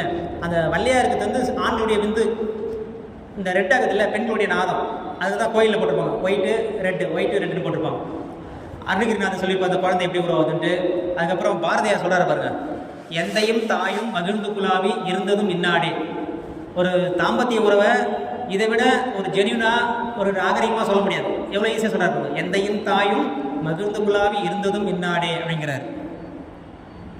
கண்ணதாசன் பாருங்க, காதல் எனும் கவிதை தந்தேன் கட்டில் மேலே, அந்த கவிதைக்கு பரிசு தந்தால் தொட்டில் மேலே அப்படிங்கிறார். தந்தை தவறு செய்தால் தாயும் இடம் கொடுத்தால் வந்து விழுந்து விட்டேன் இந்த உலகிலே சொல்லுவார். எவ்வளோ அந்த தாம்பத்திய உறவை எவ்வளோ மென்மையாக அழகாக சொல்கிறாரு பாருங்க கவிஞர்கள். அப்போ இந்த தாம்பத்திய உறவுக்கும் பயன்படுத்து இந்த வித்து சக்தி தான். இந்த ஆன்மீகத்துக்கு மேலே இருந்தப்போ இந்த வித்து சக்தி தான் பயன்படுது. அப்போது அதை நம்ம எந்த அளவுக்கு தெரிஞ்சுக்கிறோமோ அந்த அளவுக்கு தான் அந்த பொறுப்புணர்ச்சி நம்மளுக்கு வரும்னு சொல்கிறாங்க. சரிங்களா? இப்போது ஒரு கார் வாங்குறோம்னு வச்சுங்களேன், அதை பற்றி ஒன்றுமே தெரியாது, நம்ம பயன்படுத்த முடியுமா? பயன்படுத்த முடியாது. அதை பற்றி நம்ம எப்படி ஓட்டணும், அது எப்படி இன்ஜின் எப்படி வேலை செய்யுது எல்லாத்தையும் தெரிஞ்சுக்கிட்டா நம்ம அதை பயன்படுத்தலாம் இல்லையா? ஒரு காட்டுவாசி இருக்கிறாருன்னு வச்சுங்களேன், ஒரு மலைவாழையில் காட்டுவாசி இருக்கிறார். அவர்கிட்ட போயிட்டு 1 லட்ச ரூபா பணம், நகை எல்லாத்தையும் கொடுக்குறீங்க. பக்கத்துலேயே ஒரு உணவுப் பொருள், காய்கறிகள், பழம் எல்லாம் வைக்கிறீங்க. அவர் எதை எடுப்பார்? ஏன்னா அதை பற்றி தான் அவர் தெரிஞ்சு வச்சுக்கிறாரு, அதுதான் எடுப்பார். இந்த கோல்டு, இந்த பணம் அதெல்லாம் அவர் எடுக்க மாட்டார். ஏன்னா அதை பற்றி அவருக்கு தெரியாது. ஒரு பொருளை பற்றி எந்த அளவுக்கு நம்ம அறிந்து வச்சுக்கிறோமோ, புரிஞ்சு வச்சுக்கிறோமோ, அந்த அளவுக்கு தான் அந்த பொருள் பற்றி நம்ம ஒரு பொறுப்புணர்ச்சி வரும். அதை எப்படி பாதுகாக்கணும், பராமரிக்கணும், அந்த உணர்வுலாம் நமக்கு வரும் இல்லைங்களா? அப்போ அந்த வித்தி சக்தி நம்ம இதெல்லாம் தெரிஞ்சிங்கன்னா தான் அந்த வித்தி சக்தி எப்படி பார்த்துக்கணும், பராமரிக்கணும் நம்ம தெரிஞ்சுக்கலாம். சரிங்களா? அப்போ இந்த குழந்தை உற்பத்தி என்பது நம்ம வாழ்வில் தொடர்புடைய பிரிக்க முடியாத பொருள் இல்லையா? ஜென்ரேஷன் நம்ம குழந்தை வந்துட்டே தான் இருக்குது. அப்பா அம்மா தாத்தா பாட்டி அப்படி வந்துட்டே இருக்கும் இல்லைங்களா? இந்த சமுதாயத்தில் எல்லா கல்வியும் ஈஸியாக கிடைக்குது. இன்ஜினியர் படிக்கணுமா படிச்சிடலாம், பணம் இருந்தால் படிச்சிடலாம். டாக்டர் படிக்கணுமா படிச்சிடலாம் இல்லைங்களா? ஆனால் இந்த பாலுணர்வு கல்வி, செக்ஸ் அண்ட் ஸ்பிரிச்சுவல் டெவலப்மெண்ட், இந்த கல்வி சமுதாயத்தில் இரட்டடிப்பு செய்யப்பட்டிருக்கு. சொல்கிறதுக்கு யாரும் ஆள் இல்லை. இப்போ என் குழந்தைகிட்ட போய் நான் சொல்ல முடியுமா? சொல்ல முடியாது. இந்த சமுதாயம் தான் சொல்லணும். இதுமாதிரி வகுப்பு ஏற்படுத்தி இதுமாரி தான் சொல்ல முடியும். நம்ம குழந்தைக்கு நம்மளே சொல்ல முடியாது இல்லைங்களா? அப்போது சில மாத இதழ், வார இதழ், இந்த குமுதம்லாம் வருது இல்லையா, அதெல்லாம் வெளியிட்டாலும் அதெல்லாம் வியாபார நோக்கத்தோடு இந்த உணர்ச்சியை தூண்டக்கூடிய அளவு தான் இருக்குது இந்த பாலுணர்வு, இந்த கல்விலாம். ஒரு மனிதனுடைய உடல்நலம், மனவளம், அதை பொறுத்து இவ்வளோ மேன்மை அதெல்லாம் சொல்லி விளக்குற அளவுக்கு எந்த நூல்லையும் வரல. சினிமாவிலையும் பார்த்தீங்கன்னாக்கா இந்த பொருளாதார ஏற்றத்தாழ்வுகளை காமிச்சு அந்த ஹீரோ பார்த்தா ரொம்ப ஏழ்மையாக இருப்பார். பொருளாதார ஏற்றத்தாழ்வு காமிச்சு ஒரு படத்தை நம்ம உணர்ச்சி ஊட்டி அதை பார்க்க வைப்பாங்க. ஒன்று. ரெண்டாவது காதல். அவங்க 2 பேரும் ஆண் பெண் இணையதான் போட்டு அந்த படமாக எடுத்து அது ஒரு இதுவாக நம்ம பார்ப்பாங்க, உணர்ச்சி ஊட்டுவாங்க. இந்த 2 விஷயம் தான் இருக்கும் படத்தில் பார்த்தா, வேறு எதுவுமே இருக்காது. அப்போ அந்த படங்கள் பார்க்கறது நிறைய அந்த பழைய படத்தில் பார்த்தீங்கன்னாக்கா சிவகுமார் இருப்பார் நடிகர். அப்போ ஒரு வெளிநாட்டிலேருந்து வந்திருப்பார். அந்த ஹீரோயின் மனைவி வந்து வெளிநாட்டில் இருக்கிற மாதிரி நீ ட்ரெஸ்ஸை போடணும்னு சொல்லுவார். அதனால் அதுக்காக அந்த அம்மா ட்ரெஸ்ஸை போடுவாங்க. அது மாதிரி அவங்க கணவனுக்காக அவங்க போடுவாங்க. ஆனால் பக்கத்தில் இருக்கிற அந்த பெண்கள்லாம் பார்த்துட்டு இது நல்லா இருக்குது அவங்களும் மாறுவாங்க. இப்படி தான் பண்பாடு சிதைஞ்சு போகுது. அவங்க பண்ணது ஒரு நோக்கம் இருக்குது, அவங்க கணவனுக்காக போட்டாங்க. ஆனால் பக்கத்தில் இருக்கிற பெண்கள்லாம் பார்த்து இதே மாதிரி ட்ரெஸ் நம்ம போடணும் அப்படின்னு மாறுறாங்க. அப்போ இந்த சினிமா எல்லாம் பார்த்து நம்ம கெட்டு போகிறாங்க. இந்த பாலுணர்வு என்பது வித்து கீழே இறங்கினால் காமம், வித்து மேலேறினால் ஞானம் சொல்லுவாங்க. இப்போ வித்து வந்து கீழே இறங்கிச்சுன்னா செக்ஸ்ன்னு சொல்கிறோமா, அதே வித்து சக்தியை நம்ம ஓஜஸ் சக்தியை மூலாதார வழியாக முழுக்க தடியத்தை வச்சு நம்ம ராகினியில் உணர்றோம் இல்லைங்களா? இப்போ வித்து சக்தியை அரிசாண்டிலாக பயன்படுத்துவது, வெற்றிகளாக பயன்படுத்துவது நல்லதுவாங்க. இது வந்து ஒரு பொசிஷன் மாதிரி நினைக்க வேணாம். அரிசாண்டல்லாம் அந்த செக்ஸுக்கு பயன்படுத்துது, வெற்றிக்கெல்லாம் அந்த முதுகு தண்டு வழியாக பயன்படுத்துது, அவ்வளோதான், வேறு ஒன்றும் இல்லை. அப்போ ஒன்று வந்து சிற்றின்பம், அது வந்து பேரின்பம், அவ்வளோதான் வித்தியாசம், வேறு ஒன்றும் இல்லை. இந்த பாலுணர்வுக்கும் ஆன்மீகத்துக்கும் அடிப்படையானது பார்த்தீங்கன்னா அந்த வித்து சக்தி தான். இப்போ தியானம் நல்லா வரணும்னா வித்து சக்தி எந்த அளவுக்கு திணிவாக இருக்குதோ அந்த அளவுக்கு தான் நல்ல உணர்வு வரும், இல்லைன்னா உணர்வே வராது தியானம் பண்ணால் கூட. இந்த பாலுணர்வு எண்ணம் ஏன் வருது, இந்த எண்ணம் ஏன் வருது அப்படின்னா வம்சா வழியாக என் தாத்தா பாட்டி, என் அப்பா அம்மா அவங்க வந்து அப்படியே வருத்தம் வருது. அப்போ அந்த காலத்தால் அந்த எண்ணமும் அந்த செய்கையும் ஆர்வத்தை தூண்டி அந்த எண்ணமாக வருது. அது இயற்கை தான். இப்போது அம்மா வயிற்றில் கரு உருவாகுதுன்னு வச்சிங்களேன். அப்படி உருவாகும் போது அது ஆண் இல்லை பெண் இல்லை, கரு இப்போ அப்படி உருவாக்கிட்டே வருது. அப்போ ஒரு ஆணாக மாறுதுன்னு வச்சிங்களேன். அப்போது ஆணாக மாறிச்சுன்னு வச்சுன்னா ஐயோ நம்ம பெண்ணை மாறலையே அப்படின்னு ஒரு ஏக்கம். அதே ஒரு அந்த கரு பெண்ணாக மாறிச்சுன்னு வச்சிங்களேன், ஐயோ நம்ம ஆணாவலையே அப்படின்னு ஒரு அந்த கருவுக்கு ஒரு ஏக்கமா. இப்படி இது ஒரு ஏக்கம் இது ஒரு ஏக்கமாக அப்படியே வளருது குழந்தை பெருசாகி 15 வயசு 20 வயசு 25 வயசு ஆகுது. அப்போது அவங்களுக்கு திருமணம் செய்து வைக்கிறாங்க. அப்போ அந்த ஃபஸ்ட் நைட்டுக்கு என்ன சொல்லுவாங்க, சாந்தி முகூர்த்தம் அப்படின்னுவாங்க. அப்போ 2 ஏக்கமாக இருக்குது, 2 பேர் சேர்த்து வைக்கிறாங்க இல்லைங்களா, அதான் சாந்தி முகூர்த்தம். பேர் பாருங்க எப்படி வச்சுருக்காங்க கரெக்டாக. இது ஒரு ஏக்கம் வருது, அது ஒரு ஏக்கம் வருது, 2 சேர்த்து வைக்கும்போது சாந்தி ஆகுது.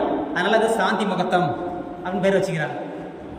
அப்போது இந்த மோகம் ஏன் வருதுன்னா, தகப்பனுடைய ஒரு கழிவை தாயார் ஏற்று தன் கழிவை அதனுடனே சேர்த்து மிக புனிதம் எனும் இந்த உடலை ஈந்தாள், மீண்டும் அவள் உடலையே பாலாய் உண்டோ, சுகப்பிணைப்பின் அடையாளமான இந்த சொக்கில சுரணிதமும் சேர்ந்து உருவாய் வந்த முகப்பினையே உடல் வளர்ச்சி பெற்ற பின்னர் முன்னினைவால் நாடுவதே மோகமாகும்.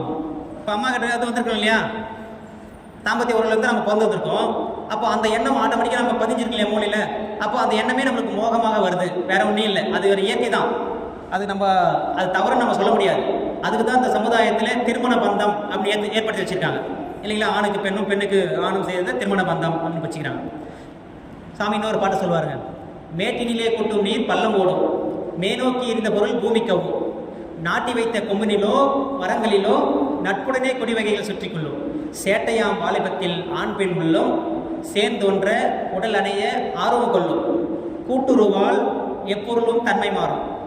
இல்லைங்களா, எந்த ஒரு பொருள் கூட்டுருவானா தன்மை மாறும். இதெல்லாம் இயற்கையிலே அமைந்ததுன்னு சொல்லுவார். அப்போது மேட்டில் ஒரு தண்ணி கொடுத்தீங்கன்னா பழத்தை நோக்கி வருதா, ஆட்டோமேட்டிக்காக அது வந்து தான் ஆகணும், அதான் இயற்கை. அதுக்கப்புறம் ஒரு கொம்பு அவரைக்காய் செடி நடுறோம், பக்கத்துலேயே ஒரு கொச்சியோ கொம்பு நடுறோம், அந்த கொடி போய் நட்புடனே சுற்றி கொள்ளுமா. வார்த்தை பாருங்கள், நட்புடனே போய் சுற்றி கொள்ளுமா, மரத்துலையோ இல்லை அந்த குச்சிலையோ. அதுபோல் சேட்டையாம் வாலிபத்தில் ஆண் பெண் உள்ளம் சேர்ந்து ஒன்ற உடல் அணைய ஆர்வம் கொள்ளும். ஏன்னா அந்த வித்து சக்தியிலேருந்து நம்ம அப்பா பண்ணது வந்துருக்கிறோம், அது நினைவாக நம்ம மறுபடியும் அந்த எண்ணம் வருவது இயற்கை தான். சரிங்களா. அப்போ அந்த வித்து சக்தியுடைய பெருமையை நம்ம ஒவ்வொருவரும் உணரணும். அது உணர்ந்தால் தான் அதோடைய மதிப்பு மேன்மை வரும், ஒரு பொறுப்புணர்ச்சி வரும் இல்லைங்களா. அந்த வித்து சக்தி வீணாயிடுச்சுன்னா உடலே சரி இருக்காது, உடல் நோய் தான் வரும். ஆன முதலில் அதிகம் செலவானால் மானம் அடைந்து மதிக்கட்டு போன திசை, எல்லோருக்கும் நல்ல நாய் 7 பிறப்பும் தீய நோய், நல்லாருக்கும் கொலை நாம் நாடும் அவையார். அப்போ ஆன முதல்ல அந்த வித்து சக்தி தான், அது மூலிமா நம்ம உருவாகி வந்திருக்கிறோம். இவ்வளோ பெரிய உருவம் வந்தது. அப்போ நிறைய செலவு பண்ணிட்டோம்னா என்ன அவங்க உடல் கெட்டு போயிடும் அப்படிங்க. அது இன்னொரு சித்தரை சொல்லுவார். நந்தவனத்தில் ஒரு ஆண்டி 4-6 மாதமாய் குழவனை வேண்டி கொண்டு வந்தான் ஒரு தோண்டி, கூத்தாடி கூத்தாடி போட்டு கொடுத்தாண்டினோம். இந்த தோண்டியை கூத்தாடி போட்டு உடைச்சிட்டாங்க அப்படின்னுவார். அப்போது இந்த வித்து சக்தியை எந்த விலங்கும் வீண் செய்வதே கிடையாது. அது தாம்பத்தியம் பண்ணுதுன்னா இனப்பெருக்கம் சேரும், அவ்வளோதான். மீதி டைம்லாம் அது வித்தை வீண் பண்ணாது. ஆனால் மனிதர்களாக நாம் அதில் ஏதோ இன்பம் இருக்கிறது அப்படின்னு சொல்லிட்டு அதில் இன்பமாக இருக்குதுன்னு சொல்லிட்டு நம்ம செலவு பண்ணிகிட்டே இருக்கிறாங்க இல்லைங்களா. அதுதான் விந்து விட்டவன் நொந்து கெட்டான்னு சொல்லுவாங்க. அப்போ அந்த வித்து சக்தியில் ஏன் அவ்வளோ இன்பம் இருக்குது, வித்து சக்தி நம்ம தாம்பத்தியில் பண்ணும்போது ஏன் அவ்வளோ இன்பம் இருக்குது அப்படின்னா, இப்போது சிறுநீர் கழிக்கிறோம், மலம் கழிக்கிறோம், அதுபோல் வித்து சக்தி ஒரு கழிவு தான், வெளியேறத்தான். ஆனால் அதில் இருக்கிற இல்லாத இன்பம் இதில் ஏன் அதிகமாக இருக்குது. இப்போது பஸ்ஸில் போயிட்டே இருக்கிறோம், ரொம்ப அர்ஜென்ட், டாய்லெட் வர மாதிரி இருக்குது, அர்ஜென்ட்டாக இல்லை யூரினா வர மாதிரி இருக்குது, பஸ் நிறுத்தலை, 2 மணி நேரம் 3 மணி நேரம் போயிட்டே இருக்குது. அதுக்கப்புறம் வீட்டுக்கு வந்தோடனே நம்ம அதை மலஜலம் கழிக்கும் போது ஒரு இன்பம் வரும் இல்லை, ஒரு திருப்தி நிறைவு வருமாறதா, அது ஒரு சுகம் தான். அதை விட பல மடங்கு இந்த தாம்பத்தியத்தில் இன்பம் இருக்குது. அது காரணம் என்னென்னா, மூலாதாரம் சொன்னீங்க இல்லையா, வித்து சக்தி, ஜீவகாந்த சக்தி, அதை ஒட்டி இருக்கிறதுனால அந்த வித்து சக்தி அது வெளியேறும் போது உடல் முழுவதும் ஒரு மின்சார இயக்கம் ஏற்பட்டு ஒரு டிரான்ஸ்டேட் அப்படின்வாங்க. ஒரு டிரான்ஸ்டேட் அப்படின்னா ஒரு மெய்மறந்த நிலை. அது இன்பம் கிடையாது, ஆக்சுவலாக ஒரு மெய்மறந்த நிலை இன்பம் மாதிரி தெரியும், ஆனால் அது துன்பத்துக்கு தான் கூட்டி செல்லும் அந்த காலோர்வு என்பது. இன்பம் துன்பம் என்பது என்ன, இவை இரண்டும் எங்கிருந்து தோன்றுகின்றது என ஆராய்ந்தேன்.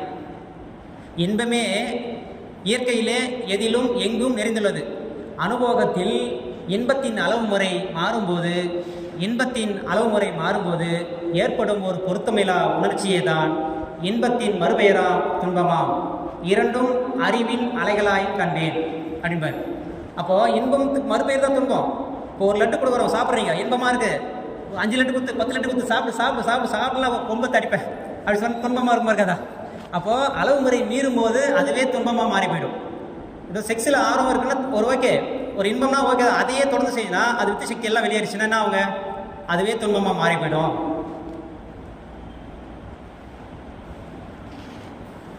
அப்போ இன்னொரு 10 நிமிஷம் எடுத்துக்கலாமா, முடிச்சிடலாமா, நான் எடுத்துக்கலாமா, முடிச்சிடலாமா.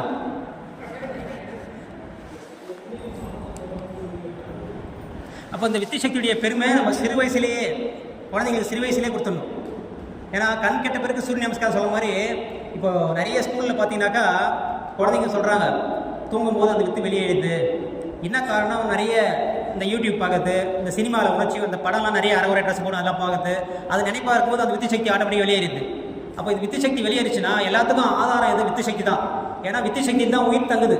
வித்து சக்தி எந்த அளவுக்கு தரம் அளவு இருக்குதோ, குவான்டிட்டி குவாலிட்டி, அந்த அளவுக்கு தான் உயிர் சக்தி இருக்கும். உயிர் சக்தி எந்த அளவுக்கு அளவு தரம் இருக்குதோ அதை பொறுத்து தான் அதுலேருந்து உருவாகக்கூடிய ஜீவகாந்த சக்தி உடல் முழுவதும் இருக்கும். அப்போது இந்த வித்து சக்தி எவ்வளோ முக்கியம், அதுதான் உடல் நலம் மனவளம் எல்லாம் காக்க வருது. சரிங்களா? வித்தளவு அழுத்தமோடு தூய்மைக்கொப்ப விளைவாக உடல் கட்டு மனதின் தன்மை. வித்தினது பெருமையினை உணரா முன்னம் வித்தினதனை செலவழிப்பார் உயிர் நட்டமா வினை விளைவாய் நோய்கள் பல உருவெடுக்கும். வித்து உயிர் காந்தம் மனம் இவைந்தும் விளைவறிந்த விழிப்போடு காத்தல் வேண்டும் சொல்வார். ஏன்னா இந்த வித்து எந்த அளவுக்கு அந்த படி தான் அந்த உடல் இருக்கும், ஆரோக்கியமாக இருக்கும். மனசும் அந்த அதை பற்றி தான் இருக்கும். அந்த வித்தினுடைய பெருமையை உணராத வீணாக செலவு பண்ணிட்டாங்கன்னா நிறைய உடல் நோய் வரும் அப்படிங்கிறார் சுவாமி. சரிங்களா? அப்போ நம்ம பார்க்கறதுக்கு ஒரு உருவம் நல்லாவே இருக்குன்னு தெரியும். திருவள்ளுவர் சொல்கிறாரு, நாளென ஒன்று போல் காட்டி உயிரீரும் வாழது உணர்வார் பெரியன் அப்படிங்கிறாரு. அதாவது ஒரு மரம் இருக்குன்னு வச்சுங்க, அது வாலில் போட்டு அறக்குறீங்க, ரொம்ப இருக்கு இல்லையா, அத்தனையாரிங்க 20%, 30%, 50%, 90% அறுக்கிறீங்க, மரம் அப்படியே தான் நிற்கும். கடைசியாக ஒரு 5% கூட மரம் சாயும். அதுபோல் நம்ம உடம்புலேருந்து டெய்லி உயிர் போயிட்டு தான் இருக்குது, வயசு ஆகிட்டு தான் இருக்குது. ஆனால் பார்க்கறதுக்கு அப்படியே இருக்கிற மாதிரி தெரியும். உருவம் பார்க்கறதுக்கு பருவம் நல்லா இருக்கு, நம்ம ஆள் அப்படியே கொஞ்சம் கொஞ்சமாக உயிர் அறுத்துக்கு போயிட்டே தான் இருக்குது. அதுபோல் நம்ம உயிர் போயிட்டே இருக்குது. அது நம்ம உணர்ந்து அந்த சக்தியை நம்ம பெருமையை மதிப்பு உணர்ந்துக்கணும். இந்த குடும்பத்தில் பார்த்தீங்கன்னா இந்த தாம்பத்திய உறவில் நிறைய சிக்கல் வருது குடும்பத்தில், இந்த சமுதாயத்தில் பார்த்தீங்கன்னா. ஏன்னா ஆண்களுக்கு பார்த்தா 30 வயசு 35 வயசுலாம் கல்யாணம் பண்ணுறாங்க, 40லாம் பண்ணுறாங்க. அது பண்ணுறது பண்ணாமே விட்டுலான்னு நான் சொல்கிறேன். ஏன்னா அது வித்து சக்தி குறைய டைம் அது. வித்து சக்தி 40 வயசுக்கு மேலே குறைஞ்சிட்டே வரும். அப்போ 14 வயசுக்கு மேலே வித்து சக்தி ஆரம்பிக்குது, நல்லா அபரிதமாக வந்துகிட்டே இருக்குது. அப்படியே கொஞ்சமாக 40 வயசு வரைக்கும் வரும். 40 வயசுக்கு அப்புறம் அப்படி தளர்ச்சின்னுவாங்க. அப்புறம் 80 வயசுக்கு மேலே முதிர்ச்சி. இப்போ பெண்கள் 23 வயசு கல்யாணம் பண்ணால் அப்போ தான் அவங்க ஆரம்பம், நல்லா வித்து சக்தி நிறைய நாதம் நிறைய வரும். இப்போ 35 வயசு 40 வயசு கல்யாணம் பண்ணுறாங்கன்னா அவங்க வித்து சக்தி குறையும். அப்போ அந்த தாம்பத்தியில் சரியான ஈடுபாடு இருக்காது. அப்போ நிறைய பிரச்சனை வரும். நிறைய இந்த சமுதாயத்தில் பார்த்தீங்கன்னாக்கா அந்த தாம்பத்திய உறவில் சரியான 2 பேருக்கும் சாட்டிஸ்ஃபேக்ஷன் இல்லைன்னா கண்டிப்பாக குடும்பத்தில் சிக்கல் தான் வரும். எந்த குடும்பத்துலையும் சரி சொல்கிறேன். அப்போ அந்த தாம்பத்திய உறவு ஒருத்தர் மட்டும் திருப்தி அடைஞ்சால் போகாது, லைஃப் பார்ட்னர் 2 பேருமே திருப்தி அடையணும். அப்போ தான் அந்த வாழ்க்கை ரொம்ப இனிமையாக இருக்கும், இந்த சண்டை சச்சரவு இருக்காது. தொலைத்திட்டோம் தீமை தரும் விபச்சாரத்தை, தூங்கிவிட்டோம் வேர்க்கலையை, அது துளித்து காய்ச்சிகரமாய் விளங்கும் படங்களோடே கலங்கத்தை வளர்க்கும் என கண்டோம். இப்போ வளைக்காமல் ஆராய்ந்து ஒன்று கூடி மாற்றுமுறை வகுத்திடுவோம், சட்டம் செய்வோம், விலைக்காக பெண்மிதனை பயன்படுத்தும் வீணர்களின் செய்கைக்கு முடிவு காண்போம் அப்படின்பார். இப்போ அந்த காலத்தில் ராஜா சொல்லுவாங்க, இந்த அந்தப்புறம் சொல்லுவாங்க, அப்படிலாம் இருந்தது, பெண்களை விபச்சாரம் பண்ணுறது மாதிரி. அதுக்கப்புறம் கோயிலில் வந்து தேவர் அடிவாள் அப்படின்னு ஒருத்தர் வச்சுருப்பாங்க, அப்படிலாம் இருந்தது. அதுக்கப்புறம் இதெல்லாம் ஆட்சி முறையெல்லாம் மாற எல்லாத்தையும் எடுத்துட்டோம், மரத்தோடு வெட்டிட்டோம்னு நினச்சோம். மரம் சாஞ்சிச்சு, ஆனால் மரத்துலேருந்து வேறு மறுபடியும் துளித்து வரும் இல்லையா, அதுபோல் துளித்து வந்திருக்குது. எப்படி தெரியுமா? படங்கள் மூலமாக. அப்படி விபச்சாரத்தில் ஓய்ச்சிட்டு நினச்சோம், ஆனால் மரங்கள் எப்படி வெட்டினது மறுபடியும் துளிச்சு வருதோ அதுபோல் இந்த படங்கள் மூலமாக. இப்போ பார்த்தீங்கன்னாக்கா ஒரு ஹீரோயின் வாய்ப்பு வேணும்னா அந்த டைரக்டர் இல்லை அந்த ப்ரொடியூசர் அவங்களும் அட்ஜஸ்ட் பண்ணி இருக்கணுமா, அப்படி தான் அந்த வாய்ப்பு கொடுப்பாங்க. அப்புறம் அந்த ட்ரெஸ்ஸு டைரக்டர் சொல்கிற மாதிரி தான் ட்ரெஸ்ஸு போடணும், அரைகுறையாக போடணும். பணத்துக்காக பெண்மிதனை விலைக்காக பயன்படுத்தும் வீணர்களின் செய்கைக்கு முடிவு காண்போம் அப்படின்பார். அப்போ பணத்துக்காக இப்போ சமுதாயத்தில் இருக்காங்க, எல்லாமே அதை பார்க்குறா இல்லைங்களா? அதை பார்க்கும்போது இப்போ திருமணம் ஆகாதவங்க என்ன பண்ணுவான், அதை பார்த்து உணர்ச்சி வளம் தான் போடுவாங்க. அப்போது இந்த கலாச்சாரம் கெட்டு போகிறதுக்கு காரணம் இந்த சினிமா ஒரு காரணம். நிறைய நல்ல படங்கள் இருக்குது, ஆனால் நிறைய மேக்ஸிமம் பார்த்தீங்கன்னா இந்த உணர்ச்சி தூண்டக்கூடிய அளவு தான் சினிமாக்கள்லாம் இருக்குது. இப்போ நம்ம எல்லா உயிர்களுக்கும் 3 தேவை இருக்குங்க.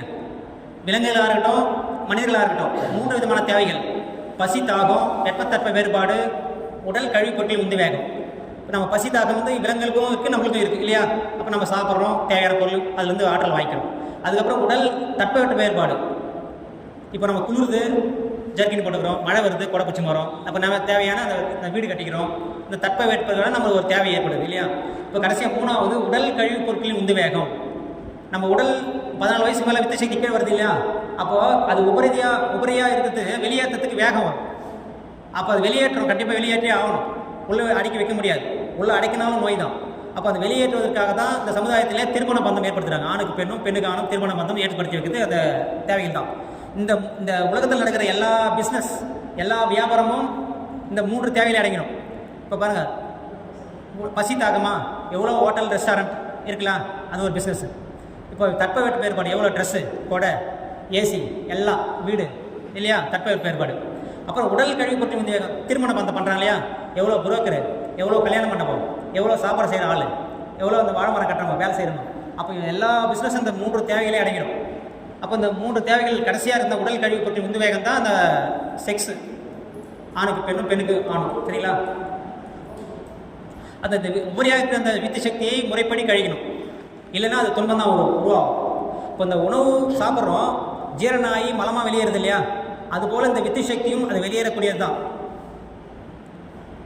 அப்போ ஜீவ வித்து குழம்பு எந்த அளவுக்கு தரமாக இருக்குதோ அந்த அளவுக்கு தான் உயிர் சக்தி இருக்கும். உயிர் சக்தி எந்த அளவுக்கு தரமாக இருக்குதோ அந்த அளவுக்கு தான் ஜீவகாந்த சக்தி இருக்கும். உடல் சுறுசுறுப்பாக இருக்கும், ஆரோக்கியமாக இருக்கும். கண்டு கேட்டு உண்டு உயிர்த்து உற்றியும் ஐம்புலனும் ஒன்தோடி கண்ணே உள்ள திருவள்ளுவர் சொல்கிறார். கண்ணால் பார்க்குறோம் அது ஒரு இன்பம், காதால் கேட்குறோம் அது ஒரு இன்பம், நாக்கில் சுவைக்கிறோம் அது ஒரு இன்பம் இல்லையா, நுகர்றோம் அது ஒரு இன்பம்.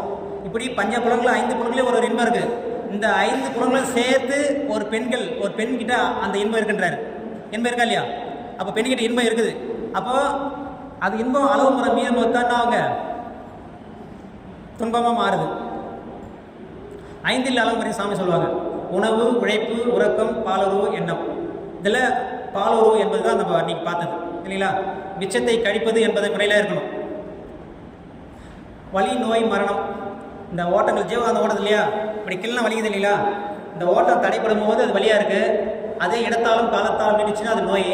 அந்த ஜீவகாந்தம் ஃபுல்லாக வற்றி போயிடுச்சுன்னா அது மரணம்.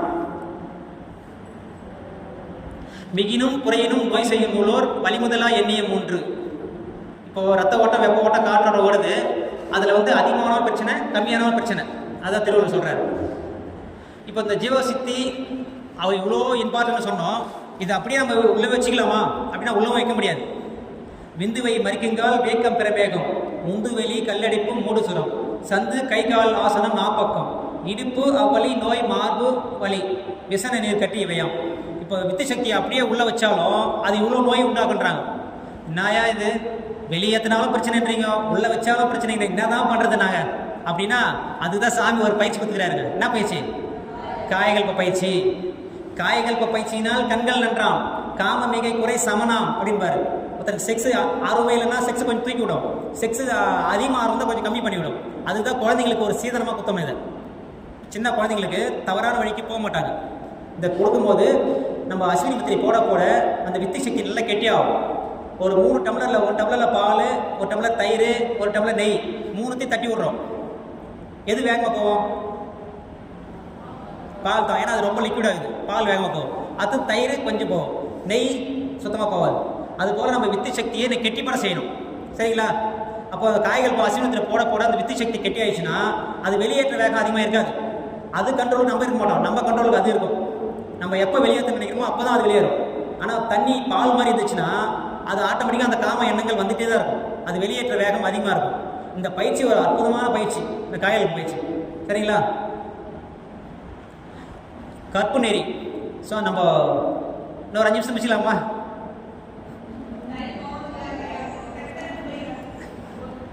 அளவுக்கு மீறினால் அமுதமும் நஞ்சு. குடும்ப கிழமை இருக்கு. சரி சரிங்க. இந்த கற்பு நெறி பட்ட உணவு சொல்லிடுறேன். அமெரிக்காவுக்கு சாமிஜி போனாராம். அங்கே வந்து எங்கள் நாட்டில் அந்த செக்ஸுக்கு அவ்வளோ ஃப்ரீடம் கொடுத்துருக்காங்க. நாங்கள் யாரை வேணால் கல்யாணம் பண்ணிக்கலாம், நீ கல்யாணம் பண்ணோம் நாளைக்கு டைவர்ஸ் பண்ணிடுவோம். ஆனால் இங்கே என்ன இந்திய பெண்களுக்கு அவ்வளோ கட்டுப்பாடு கொடுத்துறீங்க அப்படின்னு சொன்னாராம். அதுக்கு சாமி சொன்னாராம், இதுக்கு ஒரு காரணம் இருக்குமா, எப்படி ரத்தத்தில் பிளட் குரூப் இருக்கோ அதுமாரி வித்து சக்தியிலும் குரூப் இருக்குது. இப்போ ஒரு பெண் ஆண் சேர்றாங்கன்னா இன்னொரு ஆண் வந்து சேரும்போது அந்த வித்து சக்தி மாறுது இல்லையா, அப்போ அந்த வித்து சக்தி கிருமியாக மாறி அந்த பால்வினை நோய், அதுமாதிரி நிறைய எய்ட்ஸு, அதுமாதிரி நிறைய நோய் உருவாகும். அந்த உடல்நலம் கெட்டு போயிடும், வாழ்க்கையே போயிடும். அதுக்கு தான் ஒருவன் ஒருத்தி என்ற நிலையில் நம்ம வச்சுக்கிறாங்க அப்படின்னு சொன்னாராம். இந்த விளக்கெல்லாம் கேட்டு சுவாமி please give me a boon, ஒரு வரம் கொடுங்கன்னு கேட்குறாரு அந்த அம்மா. அது சாமி கேட்குறாங்க, இந்திய அடுத்த பிறவின்னு ஒன்று இருந்தால் இந்திய பெண்ணாக நான் பிறக்கிறது ஒரு வரம் கொடுன்னு கேட்டாராம் அந்த அமெரிக்க பெண். அப்படி வருது வருது.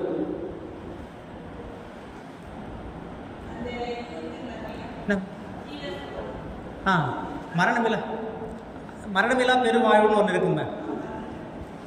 நம்ம இந்த வித்து சக்தி நல்லா கெட்டி சொன்னோம் இல்லைங்களா, நம்ம காய்கள் பண்ணி அந்த வித்து சக்தி எல்லாம் கெட்டிப்படுத்துச்சுன்னா உயிர் ஓடிட்டு இருக்கு இல்லையா, அதிலே அடக்கமாயிடும், உயிர் துகள் அடக்கமாயிடும், வெளியேறாது.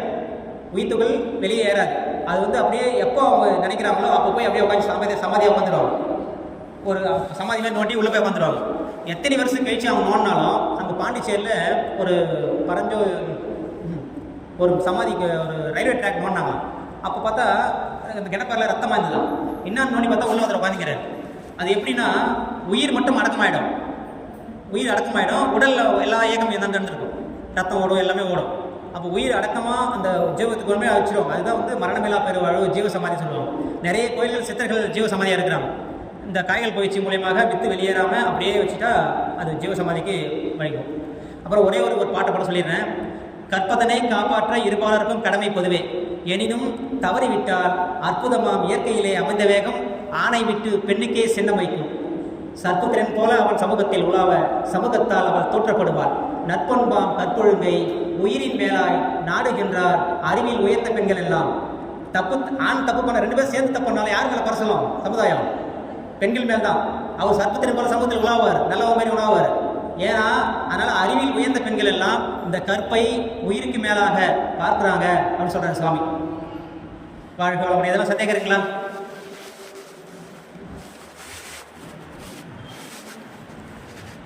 புரிஞ்சாலும் சந்தேகம் வராது, சுத்தமாக புரியலாம் சந்தேகம் வராது.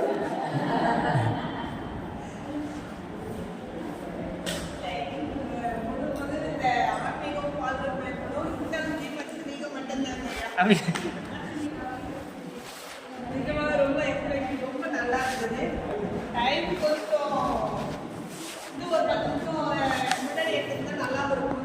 நல்லா இருக்கும்.